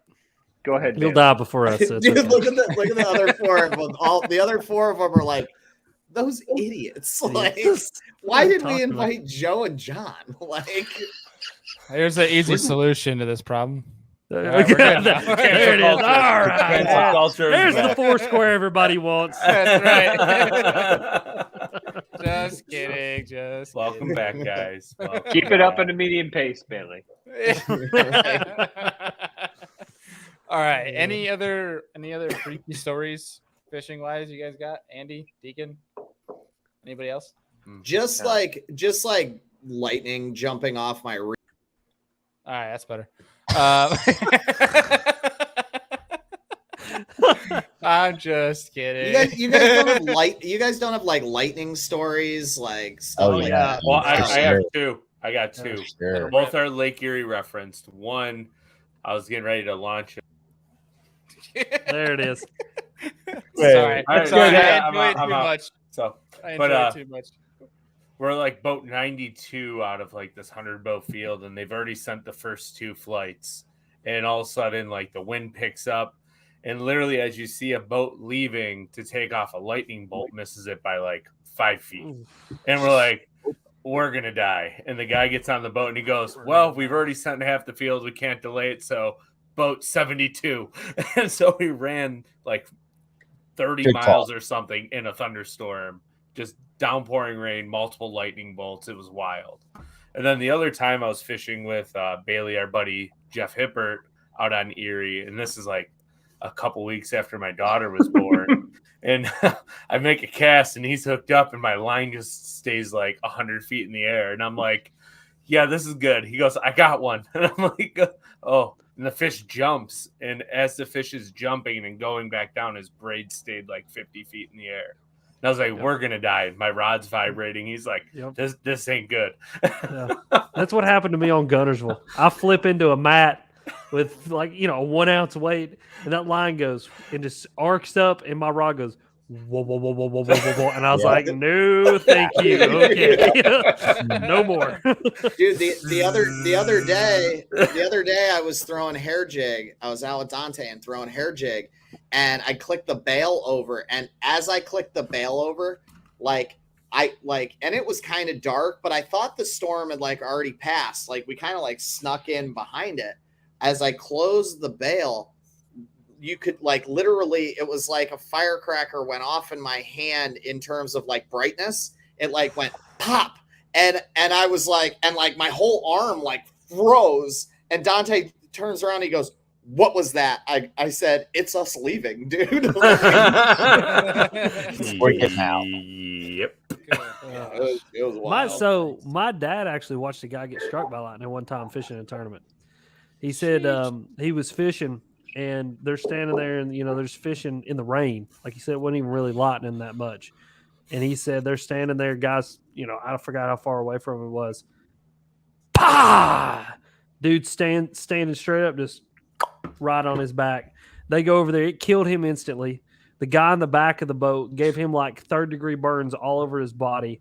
And he said that it like got in the top like piece of the fiberglass of the top hull of his boat and just like blew holes all in it. And he said by the time they got over there, it was just like molten fiberglass, like melted. It was still glowing red hot. But he said dude was standing there fishing 1 second, it hit him, and he was just killed him instantly, laid him down the bottom of the boat. I know Trevor dude was standing there twice. What? He got struck twice? Yeah, the kid. Oh, that college kid. Yep, twice. Yeah, that's crazy. Twice. That's insane. Dude, I bet you could pick a chick up with that story. Hey, I got struck by lightning twice. This is like, what? All right, then. Sold. I'm not standing next to you when the clouds roll in. That's for sure. But we Said can third play the time's a lottery if charm. you want to. Yeah. Why don't you buy me a drink and let's get some scratch offs?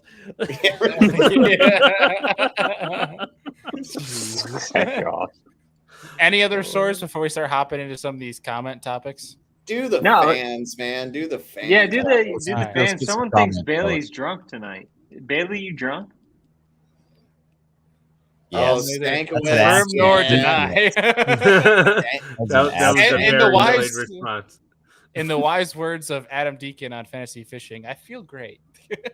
Great. Nice. All right. I'm not going to pronounce his last name, but Josh is asking Stankiewicz. for He's my buddy. It's Stankiewicz. Stankiewicz. Oh, all right. Well, there you go. Worst co-angler stories. Who wants to go first? I don't have a co-angler story because I don't have a boat. I got one. Let her rip. So I was fishing a championship last August, and where was it at? The Ohio River. And I paired with this old guy Quality who, fishery. yeah. Well, great I fishery. think I've Who- heard this story. It's fantastic. Yeah, who the old guy was super nice. So we were talking work, and he asked me what I do, and I tell him I do woodworking, and I say I have a small niche in the fishing market, and I say, yeah, I've done a bunch of work for Mike Iaconelli, and he goes, fuck that guy, and I go, well, that's a lot of people's same response, so that's okay.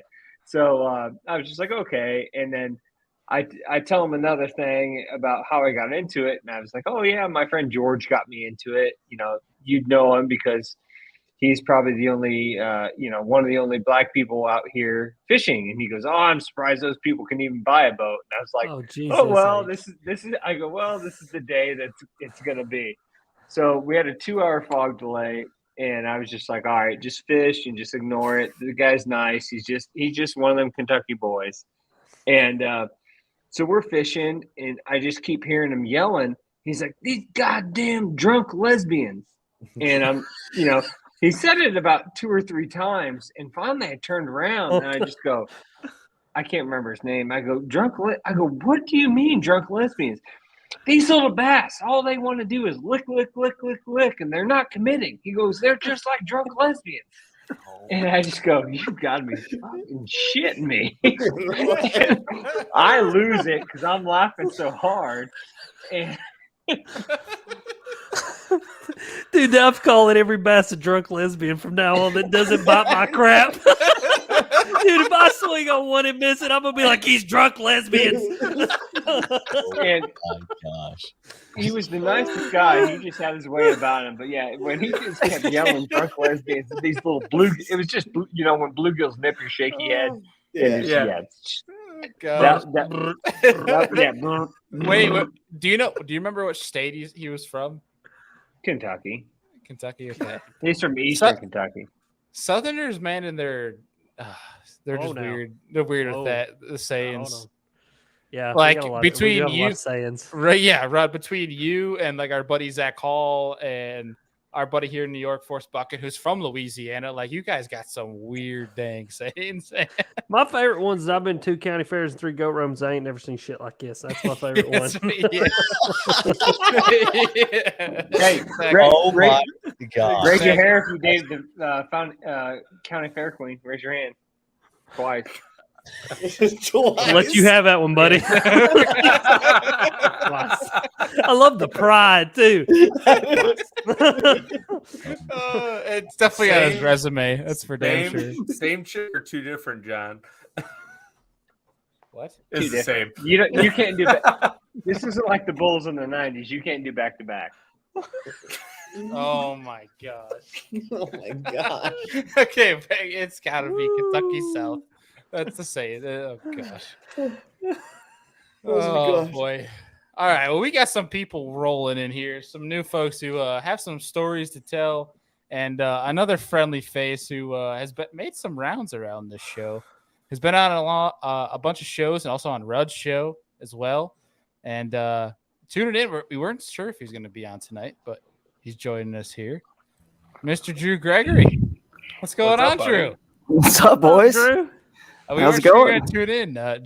John was definitely not talking crap about you earlier. Yeah.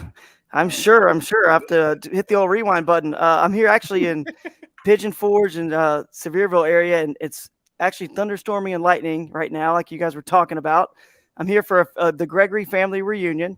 I wasn't sure I was going to make it, but so I have a question. You guys were talking about lightning. If anyone knows this, my wife just asked me. My son's in the bathtub, and he was like wanting to play a little bit longer, and then it starts getting crazy outside. And she's like, "Is this safe?" I was like, "We're on the bottom of a 4-story condo. Surely this is safe. You know, it's a lightning rod. It's going to hit." She's like, "It doesn't hit the pipes and go down." So help me out here to hopefully, assure her. Is this safe to have him sitting in a bathtub right now in the middle of a lightning storm if we're in a 4-story condo in the basement? I think so. I think yes. I didn't even learn that was a thing. That's not how I was raised either.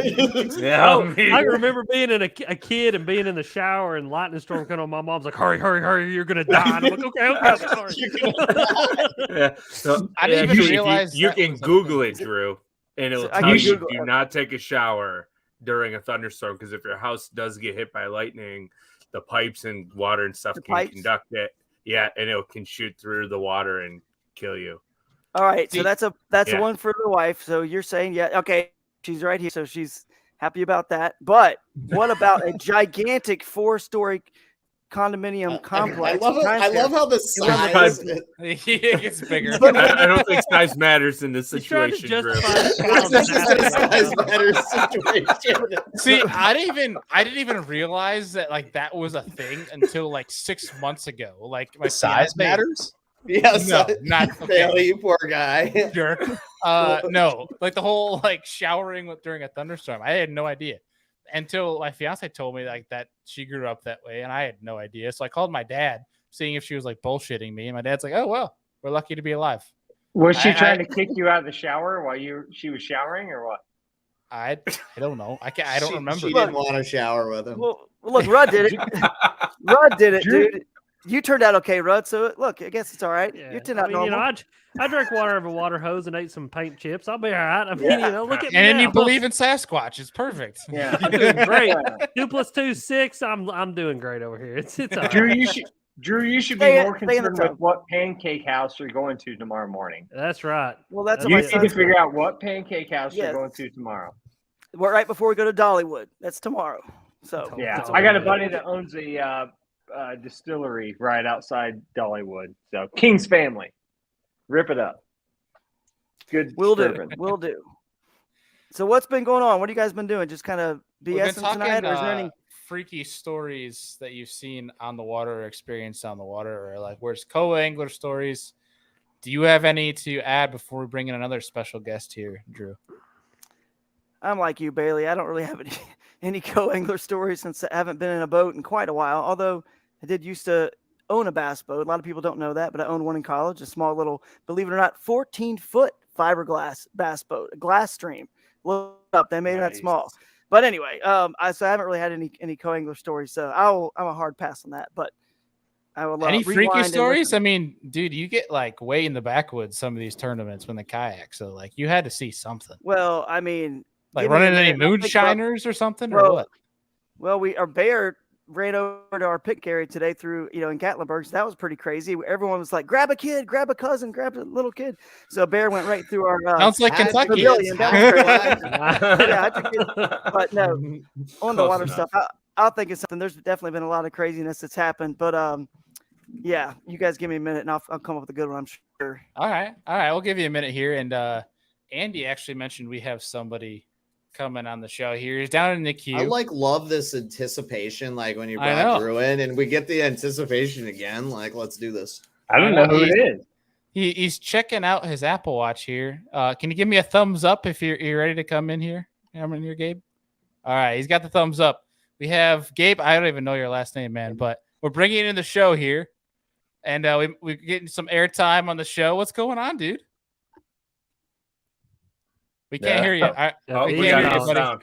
Uh-oh. Yeah, he's muted too. Hey, he's not muted. He's not muted. Can you hear us, homie? Nope. Oh. still Can can't. you hear the words that are coming out of my mouth? Boo. Can you understand the words that's coming out of my mouth? I think We he got the said thumbs that, up. He gave us the thumbs up. I think that meant yes, Drew. Yes, your son could be in the bathtub during the storm, and you were correct. I think That was his vote. That was his Your vote. kid's Gabe gonna voted. die. Gabe, we can't hear you, buddy. right. Bye, Gabe. No. Yeah, we still can't hear All him. right. Sorry, buddy, but we appreciate you joining regardless. Bye. Bye, buddy. Apparently, my son got out. He got out. Well, we'll go out with Gabe, and we have another Lorax here in the queue. I personally think, and sorry, Alex. I mean, he's another Alex, but he's got a way better beard than you. No, listen. I've already established Alex Epperson is my action figure. Okay. Yeah. Alex Epperson is my action figure. All right. That's little Alex. I'm big Alex. Sorry, I'm going to say you're his action figure. I'm a bigger fan of the whole Oklahoma's worst angler's beard over the rud. I got that beard is 2 thumbs up. That hurts me down deep. I'm hurt. Like, I mean, I'm just kidding. I'm emotionally scarred from this right now. He's not kidding. He must make you feel better right now. We've talked about it plenty of times. We have. Alex, what's going on, buddy? It's been a while. Dude, it's been a long time. You've been grinding away. What's been going on in the life of the Oklahoma's worst angler? Dude, I'm fishing just as much as I always have, but I'm making a shit ton less content. I'm just busy. Amen. Just I don't know if you guys can hear me. I don't know if my connection is good. I don't know. You sound great. You sound good. I mean, I'm filming. You are filming. Okay, good. Outstanding. We got a delay here, ladies and gentlemen. I probably got like fucking, I don't know, 10, 12 videos worth of content just stocked up right now. This is So, Oh, that's amazing. Oh, but what are you up to these days? Tell the folks. Oh, you're muted. You're muted. Yeah, no, I'm not. some audio. No, I just There's definitely this is my fuck favorite. with you a little bit. What is going on right now? I'm not muted. He was I'm not messing with us. muted. You're like 30 seconds behind us on a delay. Is exactly what's going on. YouTube's drunk. Okay. At the look of this is gonna be great. Any other co-angler stories? Anyone else? Joe, do you have any? Actually, so I've only fished as a co-angler one time in my life, and I have. We're not talking about you as a co-angler, you bum. No, but it's the one time I ever did, and it's one of the best stories. Oh no, wait, no, I do have a really good co-angler story.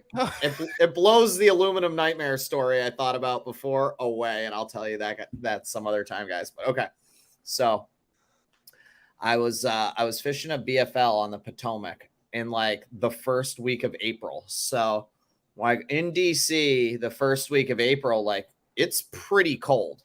Like we're talking frost on the carpet every morning, right?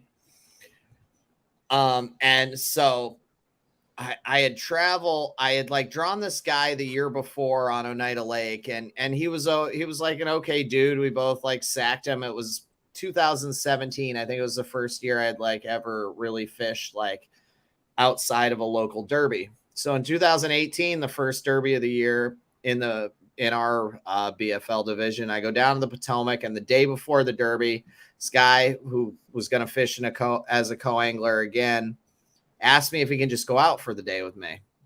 And I'm like, okay. So I make like the 30 or 40 mile run up to DC just to I want to go check some stuff again that I had checked like Monday when I had arrived. So no lie, I take Joe, is something in your eye? No, I've had contacts since 4 a.m. They hurt so bad. Like I got to put my glasses on. But if you guys did bukkake before or what? Yeah. It's banger, you know. Like, but you're awful. But so I drive the four. I like how you worked that word in from the chat earlier. There you go. He's got a laundry list of words. I was gonna say, is he checking them off? But so I drive this guy all the way up there, and like I kind of wanted to like go through like stuff like really, really quick. So I take this ding dong up there, and like I'm skipping under the same bridge that like Lucas won at a few years prior. and I'm going like really quick past all these pilings and moving through, and I hear the guy yell, "Wait!" from the back of my boat. And as I'm driving away, he's jerking on his chatterbait rod. I didn't realize he hung it on the dock. And like, I'm not really totally one a to chatterbait rod. So like, I'm not really one to turn around, and I'm like, oh, fine.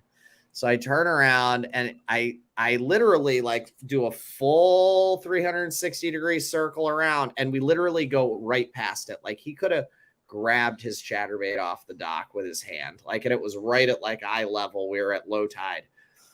So I just assumed as we go by it that he grabbed it, right?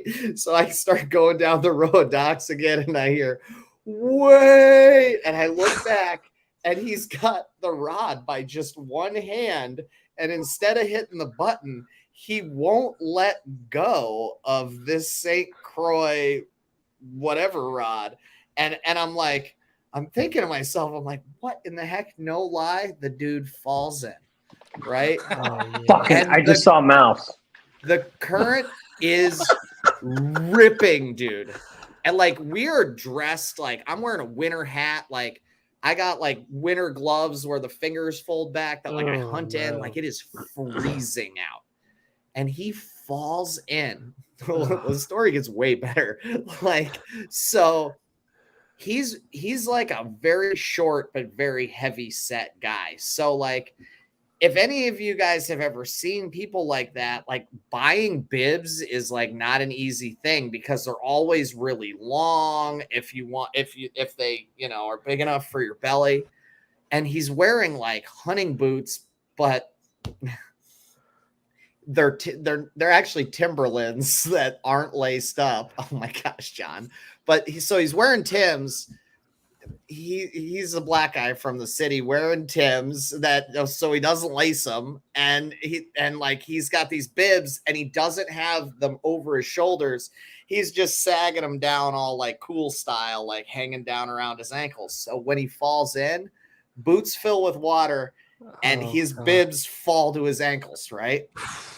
And he's a very heavy set guy.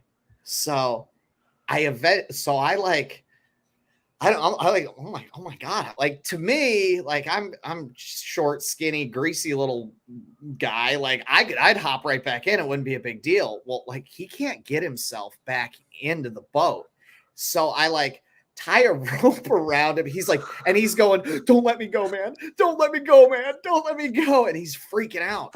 So I reach into the compartment and I grab the rope I tie up to the dock with as I'm holding him. And I like go under his armpits, and I'm like, okay, at least now I've got Curtis, right? Curtis can't get away. I've got him on the line. And I get like the rope over the power pole, around my Merc, over the other power pole. And I'm like, okay, I'm going to let you go now. And I swing him around to the other side of the boat to the ladder. And I'm like, he can get up the ladder, right? No, his pants are around his ankles. His Timberlands aren't laced. He can't even get up the ladder, dude. Right. And twice my boat as the tide's going out drifts under the dock. And I have to tie Curtis off to the cleat, run back up, drive the boat out. And it was like the first week I'd ever used Spot Lock in 2018. So finally I remembered, okay, when I drove out the second time, I'm like, I'm going to hit Spot Lock. And I can't for the life of me get Curtis back in the boat. Like he's like starting to panic drastically. Like, and I almost had him all the way up and he was so exhausted. I'm like, don't you quit on me, man. Like you finish getting in here, right? No man left behind. And he just like, dude, I mean, slow motion slips back in right into the water. And I'm like, oh my gosh, like this dude's gonna die out here. And I'm gonna have to like tow him back to the put-in, like behind the boat is the only option. Oh my God. I cannot get him back in my Ranger, right? And out of nowhere, somebody like just starts, like a local starts coming up the wall. And I can't even remember the guy's name for the life of me, but he starts coming up that row of docks, and I'm like Curtis has been in the water 10 minutes and it's 45 degrees out and the water is probably 45 degrees. And he's been in for a while. And I flagged this guy down, and the guy who was pre-fishing with him jumps in my boat, helps me pull this guy in. And now I have like 40 miles to go to get this guy dry. Like, and no lie, like, so I'm like having this debate as we're leaving. And the guy told me, he's like, dude, this is where I hide my keys. Like, you can stop at this creek. It's halfway closer. Like, you might want to put him in my van for a while if he starts shivering. And I'm like, so we're like ripping down the river, and I make it like 20 miles. And I'm having this debate the whole time. Like, do I go 45 so I don't freeze him? Or do I just rip 69 the whole way down the river to like get him back as fast as possible? So I'm just ripping, dude, because I want to get back to doing what I was doing. And I keep looking over, and he's not shivering yet. And I pull into Mattawoman Creek. Like, we like round the corner, and you have to take the corner like really, really wide.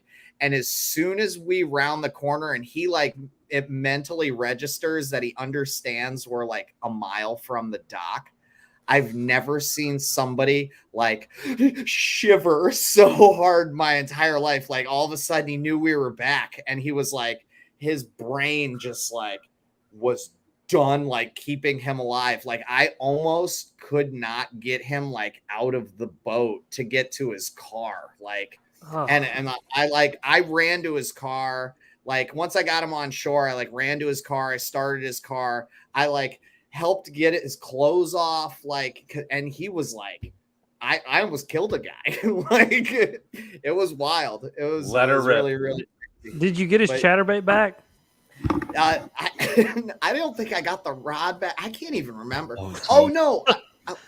Yeah, I don't really remember. I would love if you just pulled back up there, plucked the chatterbait off, reeled it up, hooked it, put it in the box. Like, that's mine now. But yeah, like that, like I haven't told that story in a couple of years. I used to tell it like way more funny and dramatic, but like, yeah, I almost killed a guy. Like, murdered a man.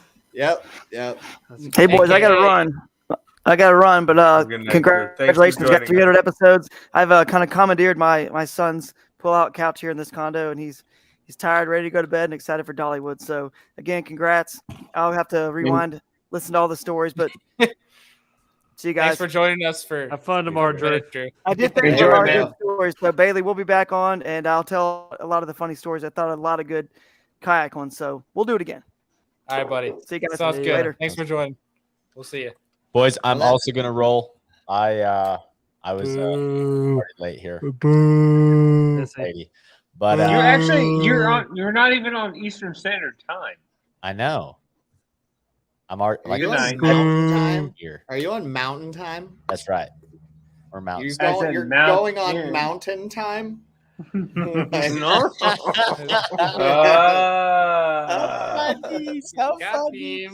All right. It's been fun. It's been fun hearing all the stories. We'll see you guys later. Later, dude. Yeah. I feel bad. I like hijacked all that time and then Drew had to leave. Like, my bad. No, it's all good. It's all good. It's all right. We all love Drew, and Drew's an amazing dude. But we all know if we let him keep talking, he'd still be talking right now. So we'll be good. Now we can talk more stories. Oh, I'm just kidding, Drew. All right. We have Gabe actually still in the queue right now. I don't know if Gabe's tuning in or not, but we might try him here in a second. Oh, he's coming in. Well, let's see if we can get him in here for a second. Gabe, do we have you this time? Yeah, can you hear me, guys? Hey, we can hear you this time. What's going on, dude? Sweet. Not a whole lot, man. Just packing up for church camp. So going to do that tomorrow as a counselor, and going to see how that goes. Nice. Nice. Yeah. John, nothing. You are you on the right podcast, sir? Have you, Bunch of heathens. I think. Any specific topics or stories you like to share while you have some few minutes here? You guys were talking about lightning earlier. A weird story about that is my grandpa was walking down the driveway of a house, and he got struck through the ground from about 50 feet in front of him. Wow. Yeah. And he was okay. It's just he walked in and his skin was actually green. It was so weird. Green? Yeah. The heck is that all about? I have no idea. It's weird though. That is very That's weird. crazy. Could he still get a boner? Good question. Oh, we're so screwed. If you've had an erection lasting more than 4 hours after you've been struck by lightning, you might need to consult with your doctor. You do not have to answer that, Gabe. Lightning boner. I'm not going to. Okay, good man. Good man. Gabe, is there any topic or something you'd like to hear us contribute to? Or Well, is there anything that y'all would like to hear? Because I'm pretty informative about some things. I work in the fishing industry at Bass Pro Cabela's, so I know a decent amount of things. You know what I mean? Oh, please give me like one of your like wildest customer experiences, please. Like, oh my god, oh my gosh, please. Worst person you've ever Retail clients are the worst. I have got to hope he does not listen to this. I hope he does. Who cares? I hope he does. Let it It was actually just the other day too. That's the funny thing about it. You mean a guy 2 named months ago? came in. No, he doesn't care about. A guy called us on the phone, and we have phones at each one of our desks that we are at. So like the fishing area has its own phone. He called us and he wanted to know every specific color of the Zoom flukes that we had in the store and in the warehouse. I'm like, okay. And then he wanted to know all the Yum dingers also. I'm like, dude, you're killing me. No. That's about the wildest one I have.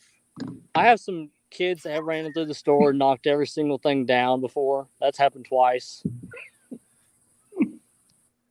Kids think they're funny. It's not funny. But other than that, that's really all that's happened. So real quick, man. Was that person named John King who called in about asking for every Zoom fluke color and then dingers? No, he had a first name of Hero. I'll say that. No, I would have made something funny about asking for more dingers. Because your mom would ask for more dingers, and I would give it to her. Oh God. There it is. Okay, dude, it's we appreciate you adamantly trying to get on here. I know we had audio issues the first time, but appreciate you trying to get on here, buddy. Yeah, you have a good one, guys. All right, Gabe. Appreciate it, buddy. All right. John. And there were 5. We're down to 5, folks. Good story, Bob. And Panger. It's funny, you can tell he's still awake because every once in a while the TV will like change colors behind. You can see his hands in his phone. Yeah. He has to respond to me talking. Like he has to respond to his girlfriend because if he doesn't respond, she will kill him. So. John, you're my age, so did you ever see Friends growing up? You remember Chandler's whip noise? I hate one. I hated Friends. What? My college girlfriend loved it, but I hated Friends. Is your college girl now your wife? No, she was.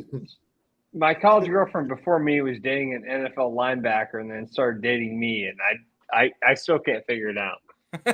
Neither can we, pal. Neither can we. Oh, here we go. So, did you guys know that it's National Wakeboard Boat Appreciation Day? We should pay our respects. Okay, listen. Yeah. If that is actually a real day, today in the state of Tennessee, they just passed a law that those SOBs can't come up in the creeks anymore. So, oh, really? We learned. What's the specifics? So they have to stay 200 feet away from the bank, and they can't be outside of any main channel marker. Oh, that's awesome. The reason I asked is my buddy Jeremiah just got his Phoenix plowed at 40 miles an hour by a wake boat. Oh my God. So, like it physically hit him? Hit his hole. Yeah. Cracked his hole. Totally. Is he okay? Yeah, he's fine. It was on a Wednesday too. It was a wake boat and a jet skier were intermingling, and just waxed them. Isn't that fun? Wow. Bunch of idiots not paying attention. We learned that there's some local lakes here in New York where they have banned wake boats from being on the lake in total. Wow. It's the greatest news I've ever heard, even though we're spraying our grass. But it's but it's a that step in lake the right we're direction. on, there might as well have been a wake boat on it because it's only like 2 miles long, maybe. And I think every single boat that lived on the lake, was on the dock, was on the lake that day of the tournament. Andy and I had a fun dock experience this past Sunday. Oh, you that guys was docking? great. Showed him, didn't you? Just were you guys docking? 5 minutes. Yes. We were not docking. We were fishing someone's dock, and they thought we were specifically picking their dock to try to traumatize their entire livelihood because we were bullies for fishing frogs under their dock. Was this on silver? Will you go pick on somebody else? We're like, what? Yeah. So what happened was Andy and I are fishing this dock, and we're I will fight. I will fight somebody. I swear to God, I hate people like that. I just gotta get that out there. I will throw hands at somebody. Oh, he comes walking out, and I'm like the nice guy. I'm like, hey, how's it going? He's like, will you go pick on somebody else? I'm like, what? So Andy plays the nice card. Okay, so we're flipping this dock. Always. Andy's flipping it like a Texas rig. I'm frogging it, and I skip my frog. And you know that skip that you have that goes over a wave and up on top of the dock. Well, I have one of those. As this guy's walking towards us, Andy's playing nice guy, like, hey, how's it going? Being Andy, and this guy comes out as I skip the frog, perfect timing. Guy steps his foot on the dock. My frog goes on Bailey, top of the rewind. Right to the beginning, I go, oh, let's be careful around this dock because there's orange banners 6 inches above the dock all the way around. I was like, we're gonna get yelled at here. I can feel it. Yeah, and they're all chilling outside, on their back porch, kids, grandkids, grandma, grandpa. Grandpa's the one that came out on the dock, and comes out, and I was like, I skipped my frog out and I reeled it back in, and he doesn't answer Andy, so I'm like, hey, how's it going? And he goes, are you freaking kidding me? He goes, go pick on somebody else or whatever. And I'm just like, dude, we're just fishing. And he just goes, he lays into us, dropping F-bombs after F-bombs. He goes, you're setting a horrible example for these kids, mistreating property, yada, yada, yada, dropping F-bombs. And Andy's like, great example you're setting for your kids with all the language you're speaking right now. And, super calm as he flips under this guy's feet. It was amazing. And then he just keeps going on and on, stumbling his words, realizes he's being an idiot.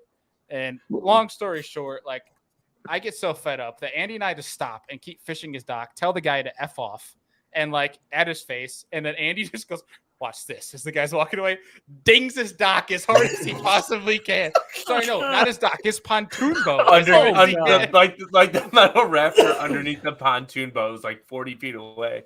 And I skipped it 30 times, hopping across the steer. Ting, and the guy literally turns around and starts running after he tells me he's gonna throw rocks at my boat. I was like, screw this. Yeah, no, he said that, and then he was like, go pick on somebody else's dock. And I'm like, nah, we're just going to fish here for the rest of the day. And he just got all pissed. And then Andy just dings his dock and he goes, that'll wake him up. So in the Derby, in the Open this week, one of the guys on our team was got in one of those exact same fights. And the guy actually went on Oneida Lake Diehard's page and posted a complete different version of how, because the kid came and told me after the event about the argument that he had gotten in with a dock owner, this guy just trying to kick him out because he owns all the property around the dock, right? And so Mike's telling me the story, and we go, and I happen to go on Oneida Lake Diehards after. Actually, Scott, who owns the tackle shop here, sends it to me. And I look and I read all the comments, and there are people just blitzing this guy for being a jerk. He's the one who lied about it. And I was like, finally, there's decent people in this world roasting someone for acting like a 12-year-old girl and exaggerating and making things up online. And finally, like, onlookers roasted that dude for being a jerk. It was great. It was really, really great. Dude, something I'm actually really proud of. I wasn't there for it, so I can't take any sort of credit for it. But our state trail in New York for kayak fishing, like we actually get a pretty dang good turnout, like 50 to 80 kayaks a tournament. And but it's like a really good group of guys. Like it's the type of guys where you see them on the water. It's not like watch this guy who's gonna cut me off type of deal. It's more of like you see somebody, you're happy to see him, and it's like you're fun fishing. And one of the guys in our trail, he's Asian, and he shows up on it's actually the same lake that Andy and I had problems on. And the dude just lays into him being total racist. And lo and behold, there's like 30 guys that show up to his dock and fish his dock for the rest of the day. I wasn't there, but the story I was told, it was amazing, and it restored my faith in human beings. So it was pretty awesome. I had an interaction with an old man. This is the last time anybody's ever said anything to me while I was fishing. It's been a couple years ago, and Cherokee Lake, and we're fishing in this marina. Here comes this old man, and I mean he's coming just like stomping. You can just like tell he's got something to say. I was like, posture. Oh yeah, like I literally before the guy walked up, I was fishing with my dad. I leaned over, I was like, this is gonna be fun. So like he say hello to YouTube. Yeah, he comes stomping down there, and he goes, just stands there and looks at us. I said, "Hi, sir. How are you?" And he goes, "I don't like you." I was like, "Okay, right. Why?" And he's like, "Because you got those treble hooks, and you put those treble hooks in our sails." And I'm like, treble. I was like, "You mean a treble hook?" I was like, "I didn't put it in your sail." I was like, "Somebody else may have." I was like, "But I'm not doing it." He's like, "Well, you need to leave this marina immediately." And I'm like, "Nah, bro, I'm good. Like, we're staying here. I'm fishing. It's public body of water. There's no law in the state of Tennessee that says I can't fish in this marina." He goes, "Well, I'm going to call the police." I said, "All right, I'm going to call TWA, and he's going to come down here. He's going to write you a $1,500 check for angler harassment. How about we do that? And then I'm going to put you on YouTube. You want that too?" And he was like, "Well, fuck you guys," and turns around and walks off. And literally, I turned to my dad, we high five, and we just keep on fishing. I was like, the greatest interaction. But I mean, dude, guy got so mad at us for no reason. But he walked in, he goes, "Those treble hooks," and I was like, "I don't know what a treble hook is." I was like, "Dad, Jim Trebell." It's French, dude. It's French. It is French. Yeah.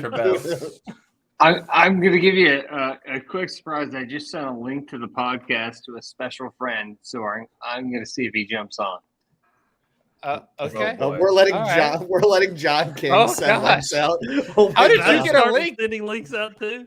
Who gave a link to John? Annie, did you do that? I can just, all you have to do is forward the email link you sent me. That's how easy it is. Son of a bitch. All right. I think so. Think about maybe that. That's a good call. All right. Well, we'll see. Maybe I'm wrong. I just said, I was texting him. I said, "Hey, are you awake? LOL. What's up? What are you wearing?" And just here's my link. All right. Well, we will admit them to the chat, but real quick, you know them. At least there's a screening process, right? So, yeah. So to go back to that, were you guys on the lake that Andrew and I fished? That guy was doing that. Yeah. See, I get super awkward when people confront me when I'm fishing like that. Like I did that one time fishing in Marina. And some old lady came out because she thought we were going to throw a crankbait on her carpet. And I immediately stopped and said, "Don't you ruin my Make-A-Wish." Like it was, we were doing a Make-A-Wish thing. I was like, "We're doing a fishing thing." And like, she just shut up after a while. And it's just, I just don't deal with those people. They're just like anything. I think that's what I'm going to start saying. And I'm going to be like, "Don't ruin my Make-A-Wish." Yeah. Don't ruin my Make-A-Wish day. Like, oh my God. Like, I got a free boat to use. Like, why you got to ruin my Make-A-Wish day? Like, look at this nose. Yeah, right. Don't I look special to you? We have the same nose. That's what makes. Oh my God! No. Oh, our new person that John has invited has entered the queue. I was trying to figure out who it was for the longest time until he lit a lighter. I was like, it could only God. be two people. All It could only right. be two people, and I was 50-50, and I had one of the two correct. So I guess He's I'm yelling correct. at the Yeah. camera, so I think that means we should get him on here. And Mr. Thought Odinson, how are you, sir? I'm good, and I'm naked. First I'd ever be naked on a Bass podcast.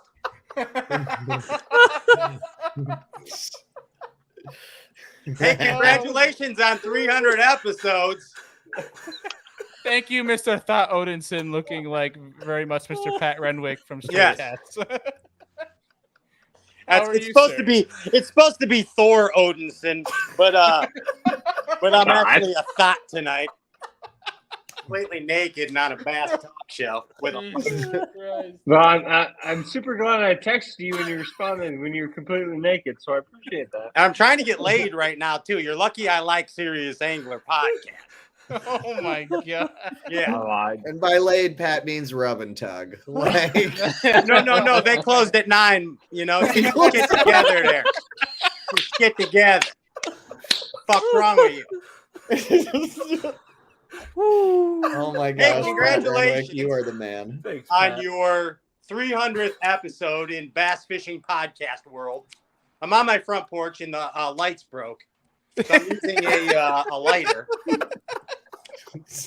Thank you, Pat. We appreciate it, man. Who else We is in appreciate the it. queue? It was just you. It was just you. No. Well, I see John Joel Berba, and I see the Serious Anglers. You see Alex Chode? Hey, what's up, bud? Hey, man, how are you? That's a pretty cool beard you got. I appreciate it. Yeah, I like it. Uh. I'm gonna walk in the house. Oh man. See We what's going can on let in you here. go so you can go do your business there, Thought Odinson. Thought Odinson. You like that? I do like that. So what are you guys talking about? Bass fishing and stuff? Just We're weird talking about stories. bass fishing and some freaky stories we've seen while in the water. Do you have any? Like what? Like anything weird you've seen Oh, beyond weird the? stories. Jesus. I really am naked. I feel like I need to get. Yeah. So John gets naked too. Like, What's that? You guys are out. No, don't everyone get naked. That would be so weird. This is going south so fast. Well, what did you expect when John put me in the queue? This is right. This is I mean, actually come on. very correct. Come on. Is this live? Yeah, this is very live. Holy cow. I think I dropped the F-bomb, let my package fall out. And it's your 300th episode. I hope your fans appreciate this. They do. They thoroughly appreciate this. Yeah. But I'm off tomorrow. Straight Cast is off this week. So I'm having a man. good time. I've been fishing all day. I went crazy stuff happens to me all the time every time I go fishing, actually. So today I went into an unexplored realm. It was the upside down. And it was a whole new section of river that I went to today, and it was amazing. Like I caught them really good, but I banged up my crest liner pretty good. Uh-oh. Yeah, but it's okay. I'll still be back there again tomorrow. Was this in Gary, Indiana? It was actually close to Gary, Indiana. And it was. I'm coming upstairs to the Stray Cast studio right now. Is what I'm doing. Hey, question: yeah. Do you ever fish the coon down in Indiana? My buddy's caught a bunch of big smallies down the coon. Coon Raccoon. Creek? Yeah, Raccoon Creek. Pat, Oh, I don't think your raccoon. Yeah. I haven't been there in years, bud. Pat, I don't Yeah. think your microphone is actually connected. You're still talking through your phone. Yeah, I know. It's just It's for effect. Let the man. It's for effect. What? Are I you love don't it. appreciate this? No, I love it. I love the Stray Cast behind you. I'd Yeah. like to get one for the studio. This is actually the studio. It's the first time I've ever been naked on the air. I've been naked in this studio a lot. I'm glad to be that we're the first. Yeah, thanks. So No, but today I caught a bunch of fish. I've been exploring different sections of river and fully utilizing the features of a jack plate. What are you guys doing? There's a comment here saying it's the Blair Pat project. It is. It is. No, I can make it It the Blair Pat project. Oh God, here we go. Watch. Oh God. So what else you guys want to talk about? Hey, look at this. This is never really seen. This is the Stray Cast casting couch. Let me show you. Oh God. This is real. We're diving deep. Okay, so I have this is like a little shower area here. And then this is the Stray Cast casting couch. You see this? Oh Yeah, yeah. has complete with a black Alexis light. Has Alexis Fox been on that? Look at this. You see this lamp? I don't know how my camera skills are, but do you see that lamp? Pedro Fighter gave me this lamp. And there's 7 animals. This lamp is made of 7 animals. That's pretty cool. Yeah. Where's your lucky rock? Oh, well, That Pedro Fighter also gave you. well, that's downstairs. I have 2 of them that Pedro gave me. Pedro gave me a lucky pocket rock, and he also gave me a boat rock, a boat house rock. It's a little large for my pocket. I'm pretty impressive as it is, as you guys can see. So so when I put that large rock in my pocket, it just looks a little overwhelming. But so the large rock is for the house and the boat, and I keep that one. That one's in the Crestliner right now. But I love it. I love it. You like these black lights? Yeah, I think we should get them. Yeah. See this? I have the black lights in the casting. I feel like Pat's the weird stepdad I never knew.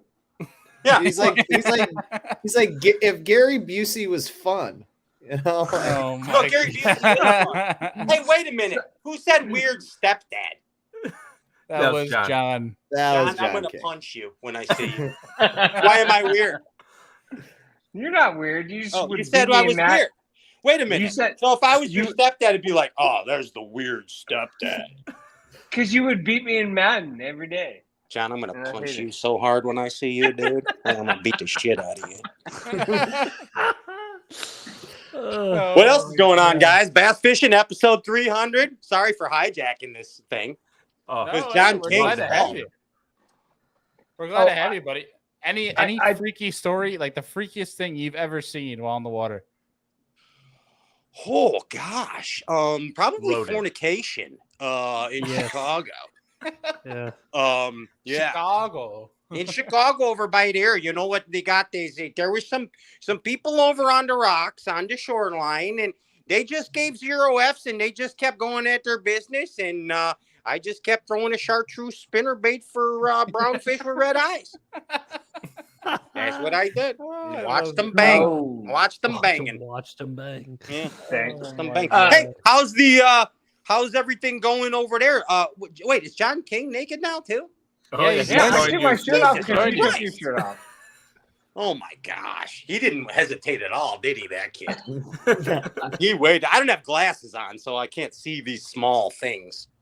Can we ask a question that's not related? I guess it's somewhat related. Because I know this is a topic of conversation and Bailey's interested as well. Yes. Patrick. Yes. What should the bass, what is it called? What is it called? Horrible question so far.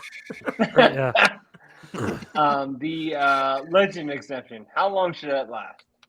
The legend exemption? How long? Yeah, how long should it last?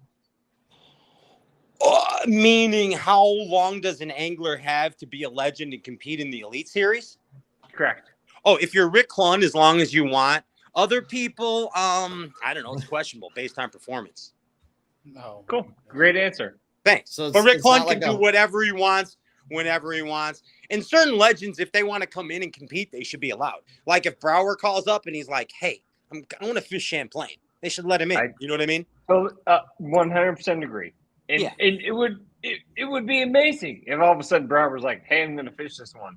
Like everyone would turn on and turn in.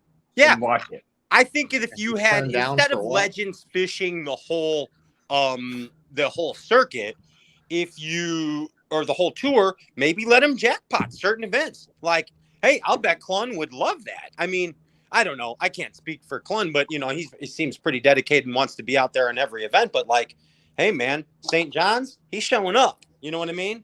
Showing up and showing out. Maybe they should have legends deals like that. I don't know. I agree. I don't know. But you know what me and Maddie want to do? Here. We want to have a super derp. So Super derp. Yeah, super derp. You want to play what's in Pat's refrigerator first? Oh boy. Yes. I'm kind of scared. Okay. Let's see. So I got salsa, milk. Oh, this backstrap needs to get cooked. Hey, attaboy. Yeah. This is deer jerky with From Fighter. Cheddar. There's some Chi-Chi stuff, Coca-Cola. Chi-Chis. Yeah, Chi-Chi.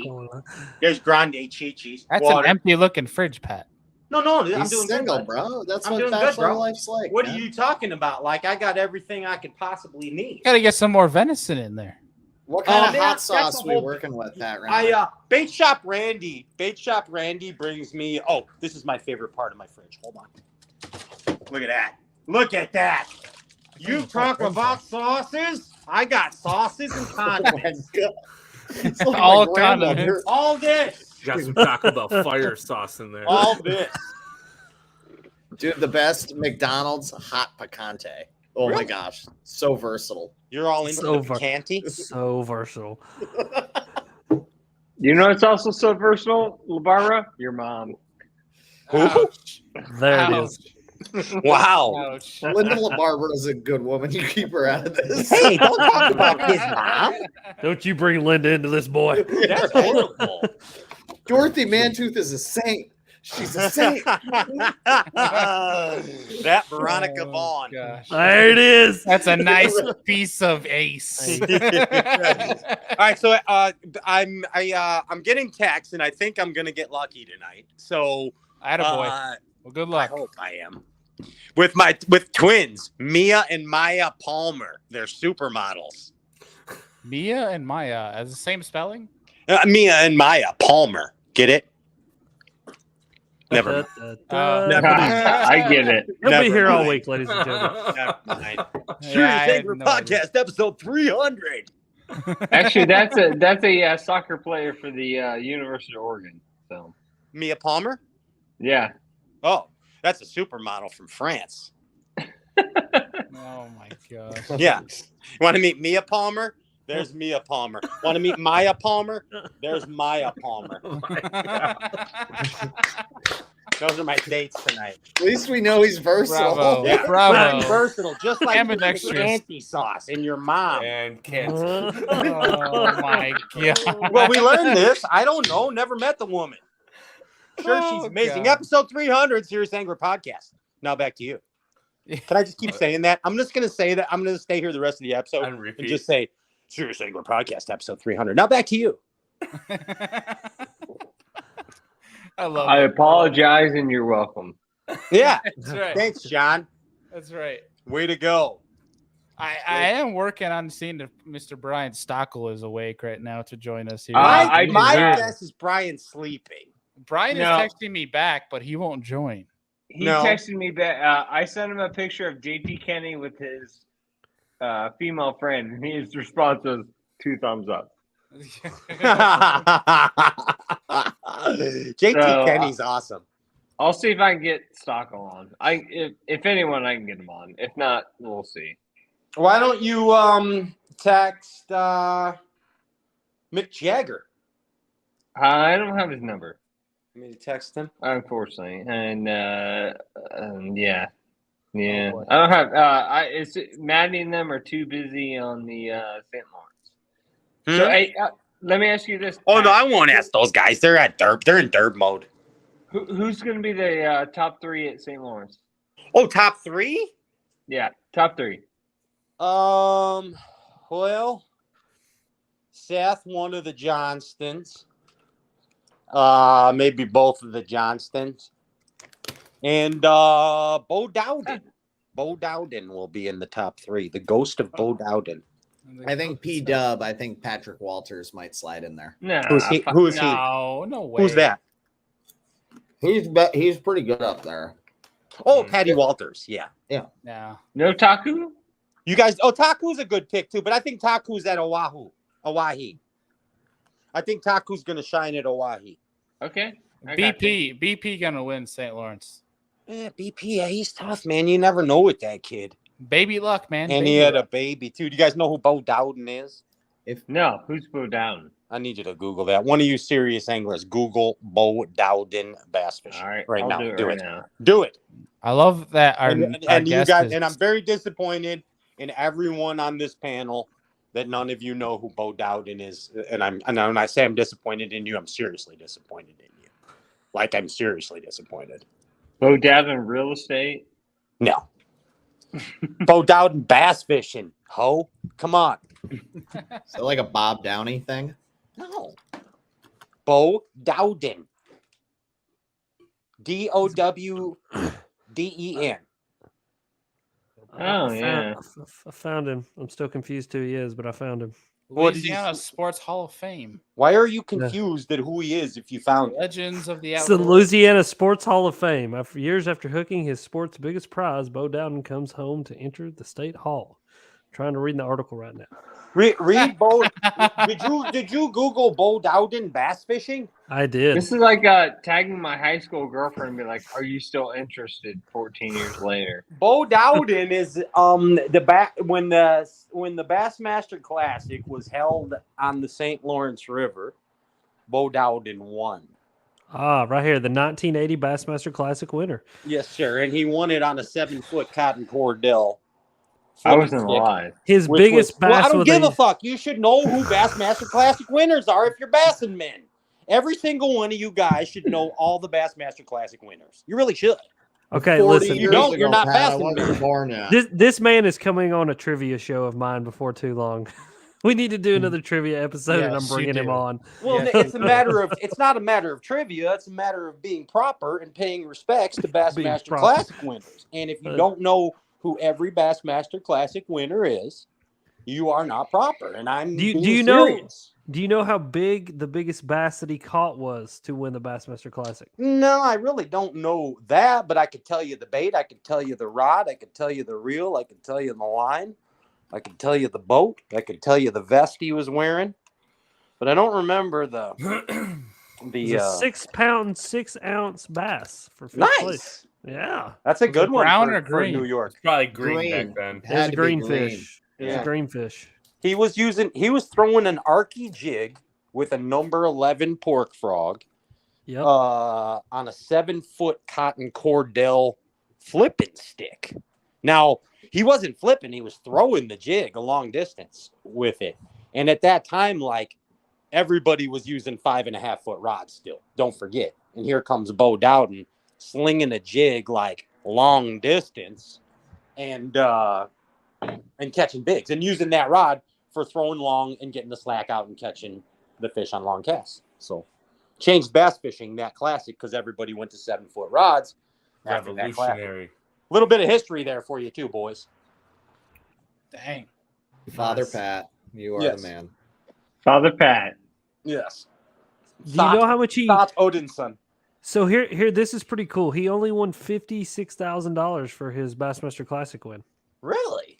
Yes. 56K? Or Yeah, but Yeah. back in 5,600? 1980, 56,000 56,000 is was a lot of money. Yeah. it's like in 500 1980. grand today. Yeah. Yeah, that's And- crazy. Now, Bo Dowden was kind of a chunky fella, right?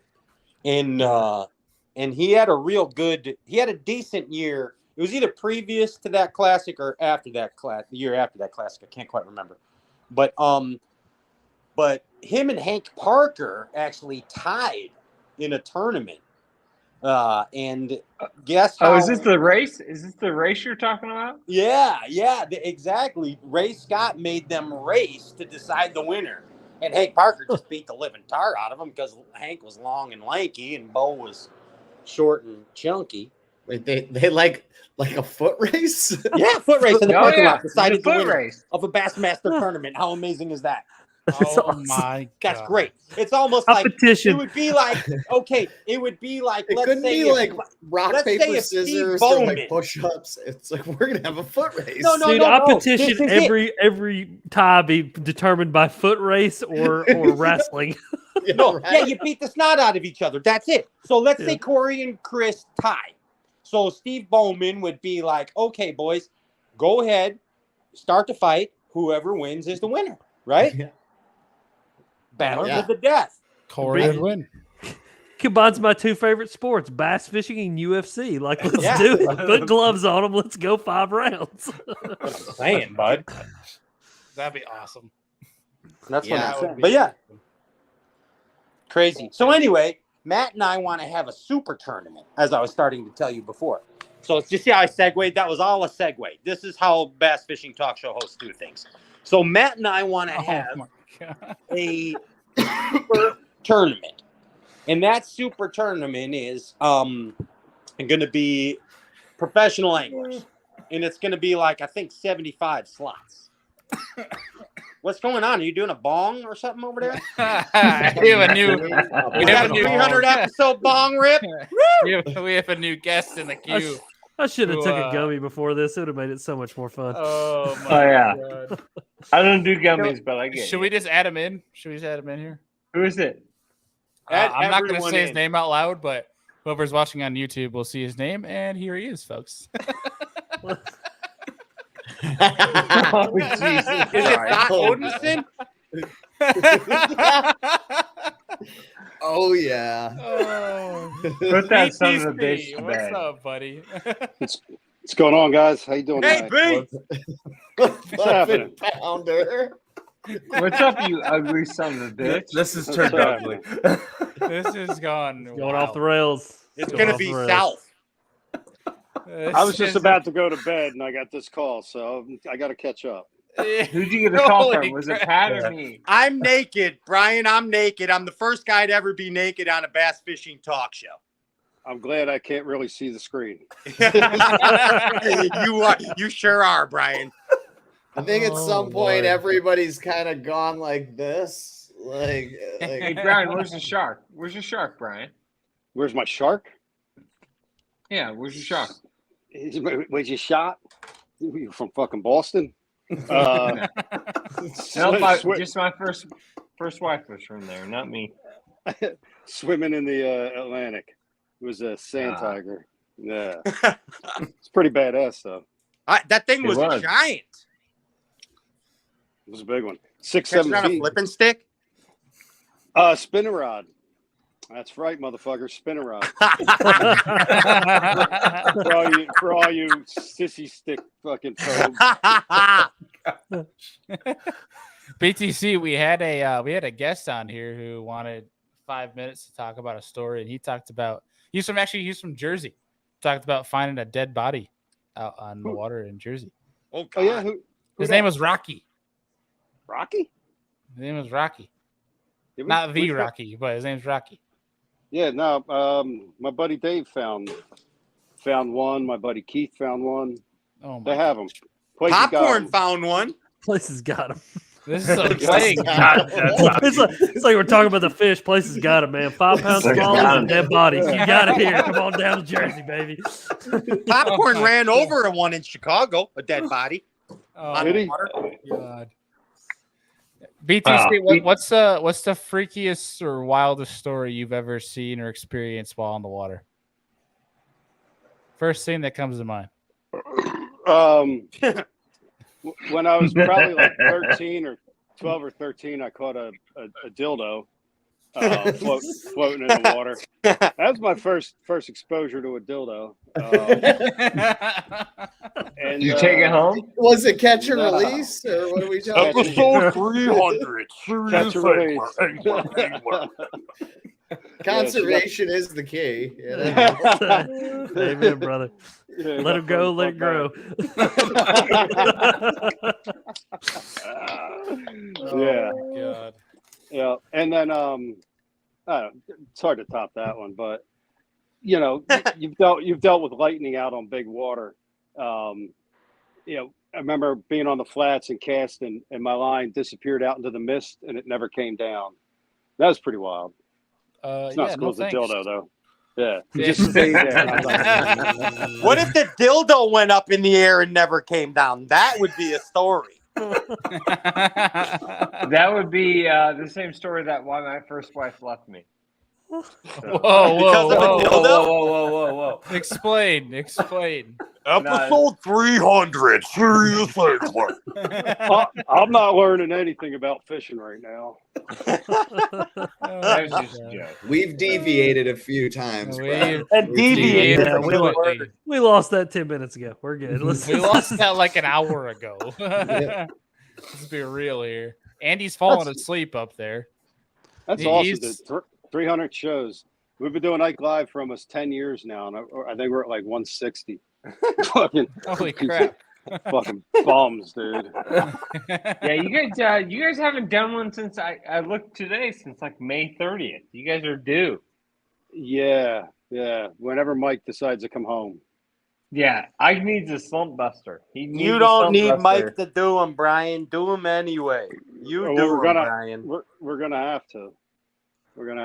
I like Brian live is my favorite. BTC just takes over the show. I like that. I like Brian live. Well, here we are. That's right. I want the same name as well for Ike Live. Oh shit! Did I spell that? Let's wind up JoJo the Circus Boy. Oh, good grief! I think with all the names we have included here, I might as well just take this off and go dark screen here. Yeah, I think we're good. We're 2.5 hours in at this Everybody's point. dark. Yeah.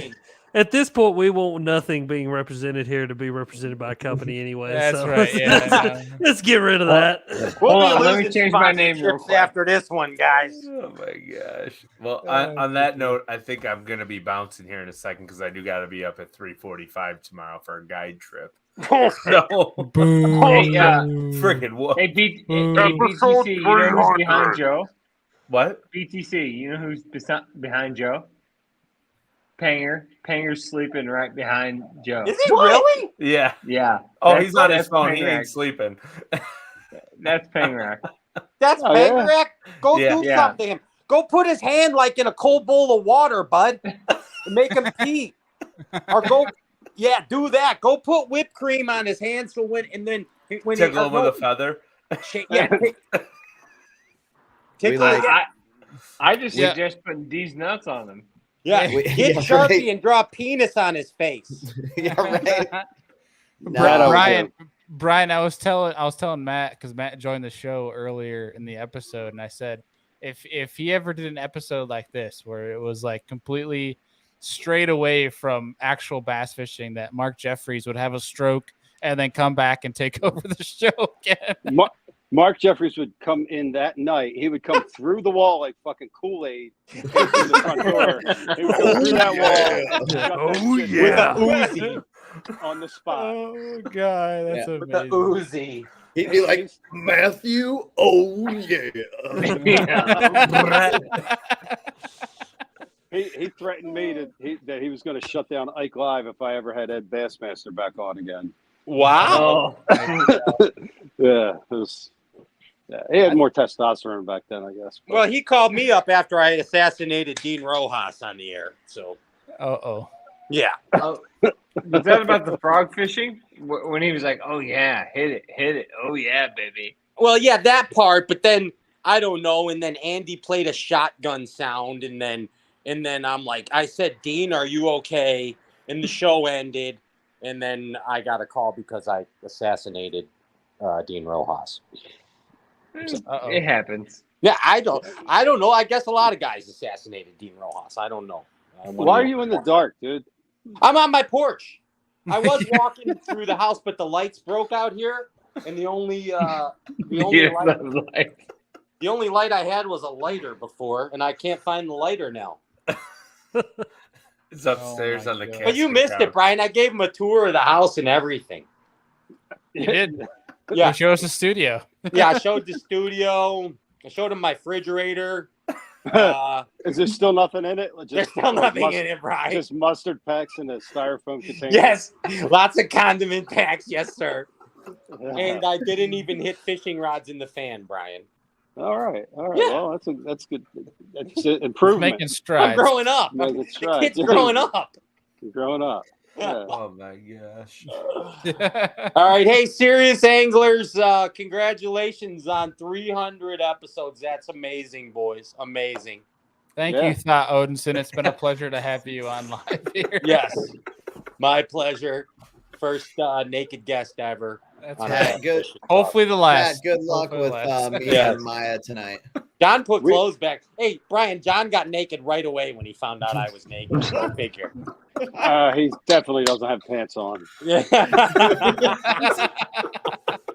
Right. Take care, guys. See ya. All right. Take See care, you, Pat. Later. I had pants on.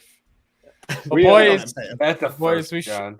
we should probably wrap this thing up here Yes. soon. Yeah, before guys, all of thank us you. Get Like, canceled. thank you so much for letting me be one of the 12. It's nice to know I'm one of 12. But seriously, congratulations, Bailey, for what you started and what you have continued to do building the team. So thanks. Thank you, Thanks buddy. for having me, bud.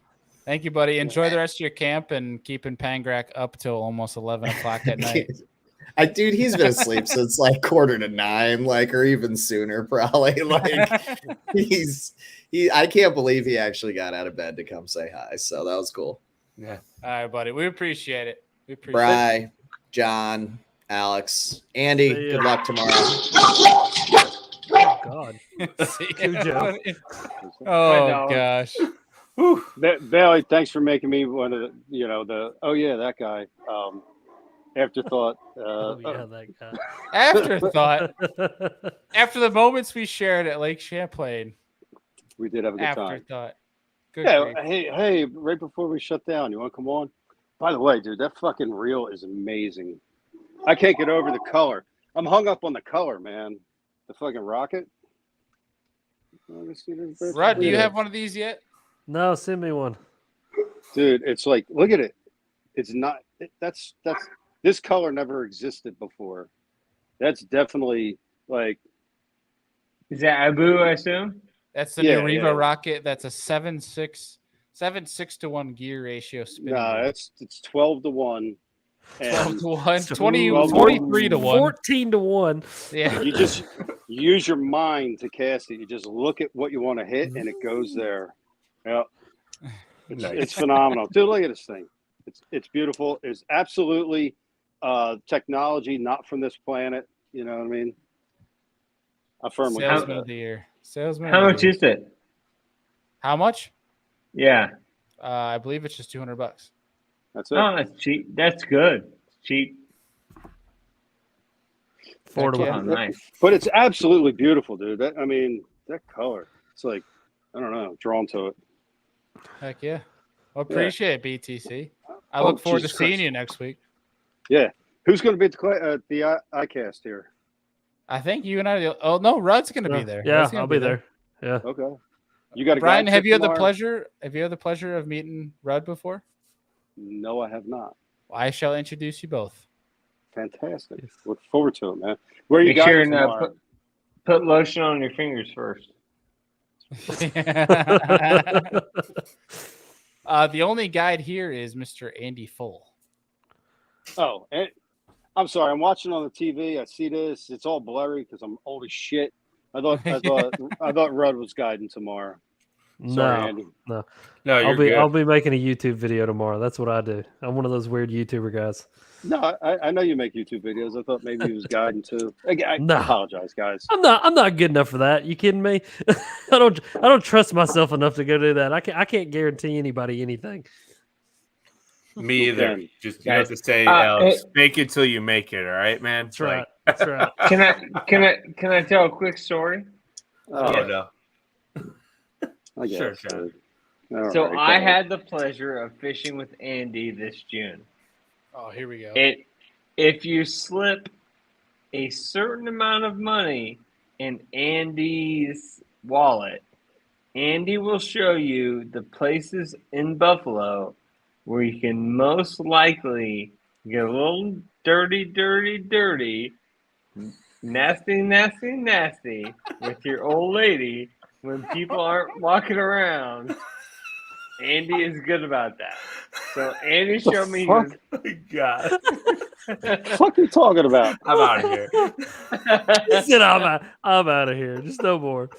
And he's like, peace out, dude. Hopefully, I get to trip. meet you, Andrew, without John here to make things weird. Andy was awesome. Great fishing trip, but he was also great about like, if you Yeah, want to get a over little here. freaky with your lady, go to this little corner of Buffalo, and you can get freaky. And that's how his daughter was born. Not. Why do you got to And go to we the caught a corner lot with of your fish wife? on the freaky spots, and then we caught a lot of fish on the non-freaky spots. It was a great day. Things have been weird all night, Chris. I love this. This is a normal Alex Rudd fishing podcast. This is my kind of weird. Let's keep this up. Like, I want to do this once a week. Oh my god. Oh, that's amazing. I was like, Rod, just call me up. We'll be on there. Yeah. Look at the phone. Yeah. That's amazing. John, when you caught a dildo, where did you catch it? Your mom's house. There it is. So there used to be a dock. There used to be a dock on Loudon that the guy had nailed a purple dildo to, and we would say, "Hey, let's go fish the dildo dock," because there was always a bass under the dildo dock. So yeah, unfortunately, it rotted off after some years, but it's still the dildo dock. It was nailed to it. Nailed it right to the dock post. It's a big old purple dildo. Right on. No, I've never caught a dildo, never seen one, but if I did, I'd be super happy. He's never seen one on the water. Let's be real. Oh no, Right. my wife has 10 million because of me. Yeah. Oh my god. Oh god, that's amazing. That's good. Will This there is be how a it show? goes. Will there be a show 301? Yeah, that is the Oh. biggest question. Is if someone will actually come back from this one? I'd be highly surprised. I guess Oh, we'll That's find awesome, out. man. I guess we'll It's find out. It's very impressive, though. Seriously, Bailey. 300 shows. It's freaking Yeah, awesome. 300 shows awesome. Yeah. It really Thank you, is, boys. dude. Thank you, boys. Yeah. Appreciate it. Freaking It's not awesome. without help of Deacon, who left us about an hour ago. Lamo. No, I'm just kidding. But also Andy over here, who's been here for 200. This is officially 200 shows because he came on episode 100. And come September, it'll be 3 years that Serious Angler's been a platform. So we've been cranking out a lot of episodes. That's for damn sure. But there's some Damn right. there's some pretty dang big changes coming. I shouldn't say changes, but upgrades to the Serious Angler platform. So we're pretty excited for those. And I don't know the timeline just yet, but hopefully by next fall or this coming fall, we'll have those changes in place and ready to rip. So it should be pretty sweet. Excuse me. Hey, Brian, is that JT Kennedy's real girl? Because if so, Oh yeah, long time, dude. Long time. Yo, Yeah, dude, double older fist than- bumps then. She's older than me, dude, and I'm old as shit. Wow. Yeah. She's hot as hell, dude. Anyhow, Those are real. I guess. Are we having this conversation in public? My bad. Yeah, it's still live. It's still live. Yeah, we're Yeah. still ribbing. Yeah. All right. Well, boys, we Andy and I are gonna wrap things up here in a second because we have to announce the giveaway winner almost 3 hours in. But for real, Rudd, John, you guys have been here for like multiple hours. So seriously, thank you Thanks, so dude. much. And BTC, I texted you on a whim, like literally maybe 45 minutes ago, and thank you for hopping on here. Yeah. We need to get you back on here more, dude, because it's a lot of fun having you on here. While your name might be controversial to the platform that we have, your Honestly, presence is thoroughly a joy. I do not know how that got on there. I've talked to my wife. She did it. It's Yeah. your wife's fault. It's those Chinese hackers. We'll blame them. Bailey, right. what show? I was on your show once before, like A way back in the long beginning. time. Like, Yeah, what number was I? Like 6, 7, 10? I think it was like in the 20s or 30s. Okay. It was a long time ago. But we need Fuck, to dude. change that.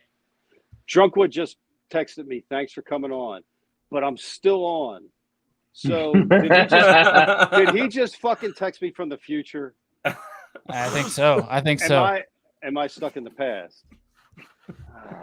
Either way, we're gonna get you back on here, and you and I need to go fishing again. I think actually, I think love the you- reaction of though he's like got caught in the past and the future before. He's like, right. God damn, we did Not it again. again. Here comes the freaking robots again, son of a bitch. I'm gonna text a really weird GIF. So. Oh god, BTC, you and I are going fishing real soon, aren't we? Yes, absolutely. I had like an hour-long conversation with Dave, my buddy Dave. He's on the Ike Live show, Stormtrooper. He needs to be on these. Dude, he's sharp as shit. He's so deep in the QAnon and like all that stuff. Like it's actually it's a fucking ride. And then that got followed up with a call from Travis Manson. Oh god. Who's even worse? He's wild, son. God love him. Here's the freaking thing, dude. Like everything is actually starting to come together. And then John just texted me from the future. I don't know. It's happening. I gotta Come go, on, guys. boy. It's that Come freaking on. collider Dude, they just turned if on. you don't see it, some shit's happening. It's happening. I'll see Dude, it. I mean, Manson's Manson. So. Yeah, he's out there. Rudd, He's you need to have Dave on the show. Dave and BTC. Dude, anytime. I mean, Dave is more than welcome. Put Dave, BTC, and Renwick on the same trivia show, and you will have the biggest podcast ever made by man. No. You got to get Dave and like Dave doesn't give a shit about bass fishing anymore. Like he's one of the boys. Dude, we all grew up from like 5th grade, like back in the 80s. But at this point, he's barely holding on to. He's so deep on all this other shit. If you want the best out of him, bring in like a Travis or something like that. I don't know. Anyhow. Yeah, screw bass fishing. I mean, hell, my podcast is bass fishing for about 3 minutes, and then we go to Bigfoot, UFOs, and just Manson got kicked out of a rabbit tournament, hole. didn't he? Didn't Manson get booted out of a tournament for like being on a ladder or something? Yeah. That's what I heard. I haven't talked to Travis much lately, but he just popped back in. He discovered the new thing and this new guy, and then there's a fucking He's in Pennsylvania. Nah, he's up in New York. That object that's in our solar system that we know is there but can't see. Have you heard about that? No. It's true. Google it.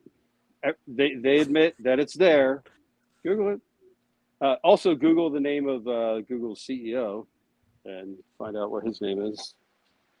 John, get on that right now.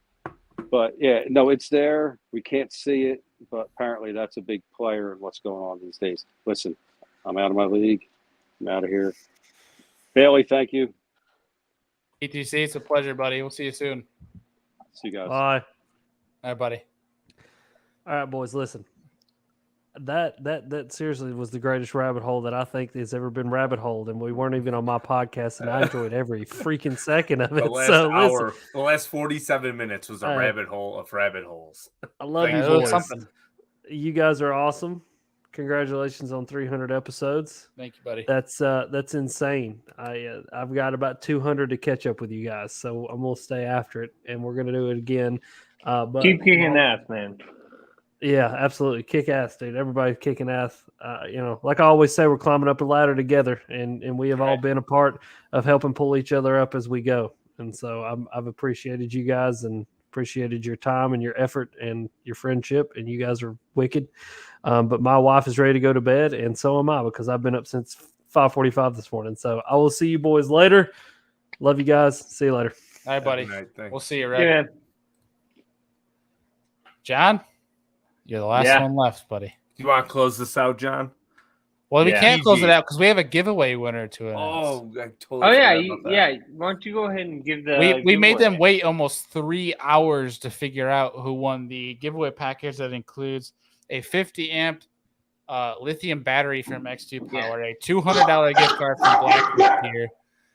John's barking dog is also included in that package. A swag pack from Hobie Eyewear, Hank Cherry Shades from Hobie Eyewear, swag pack from Do It Mold, swag pack from Omnia Fishing, a shit ton of stuff. And the winner the winner of that package. The winner is Christopher Thus. I believe that's how you pronounce his name. Christopher Thus _fishing on Instagram. We will post it on social media in the morning, but if you're listening to this, you have won the giveaway. So please get in touch with us with your address, where to send this stuff to. You have won the most badass giveaway we have ever given out on this channel. And folks, that is not where it stops. Okay, we are having more of these coming up. So make sure you guys stay tuned. Make sure you guys follow us on social media because we're going to have more giveaways like this coming up. And there are more fancy fishing shows coming up for the rest of the year with more goodies to give away. So that is who won the giveaway. Christopher Thus, congratulations, buddy. That is a badass freaking package to win. He's here. The man is here. He's listening. Even better, dude. Oh, he was here. He was here. Oh, nice. Dude, send us an email or a DM on Instagram or social media, whatever's easier for you. And we are going to send you that package. It's going to come in multiple different things. But either way, we'll talk about it, and we'll send you all that stuff. You're getting a lot of freaking sweet stuff, dude. That's awesome. So shoot us a message. We'll send that out. But, boys, 300 freaking episodes. Hopefully we're not canceled and we can have 301. Either way, we had some crazy characters on, which all thanks to you, John, that you got them on the show tonight. But dude, we appreciate your support. We appreciate the fans in the comments. We appreciate the fans that are listening, at 6 a.m. or 7 a.m. the moment that this MP3 is posted. And we appreciate everybody because it's been a long road, but we know there's a much longer road ahead. And I am the conversations that Deacon, Andy, and I have been having the past couple weeks. I am really excited to see where this platform is going to go, and awesome. It's pretty excited. Which maybe there's some more Drunkwood in our future with potential studio that we're going to need coming up here soon. Fantastic. We might have to put you to work. Always. But either way, boys, you know what, John? We're going to sign you off with you're going to sign you off with us. We're not kick you out. So I'm going to head to bed here. I have work tomorrow. Andy's got a guide here in literally 5 hours. So, boys, appreciate y'all. We'll see you guys next week.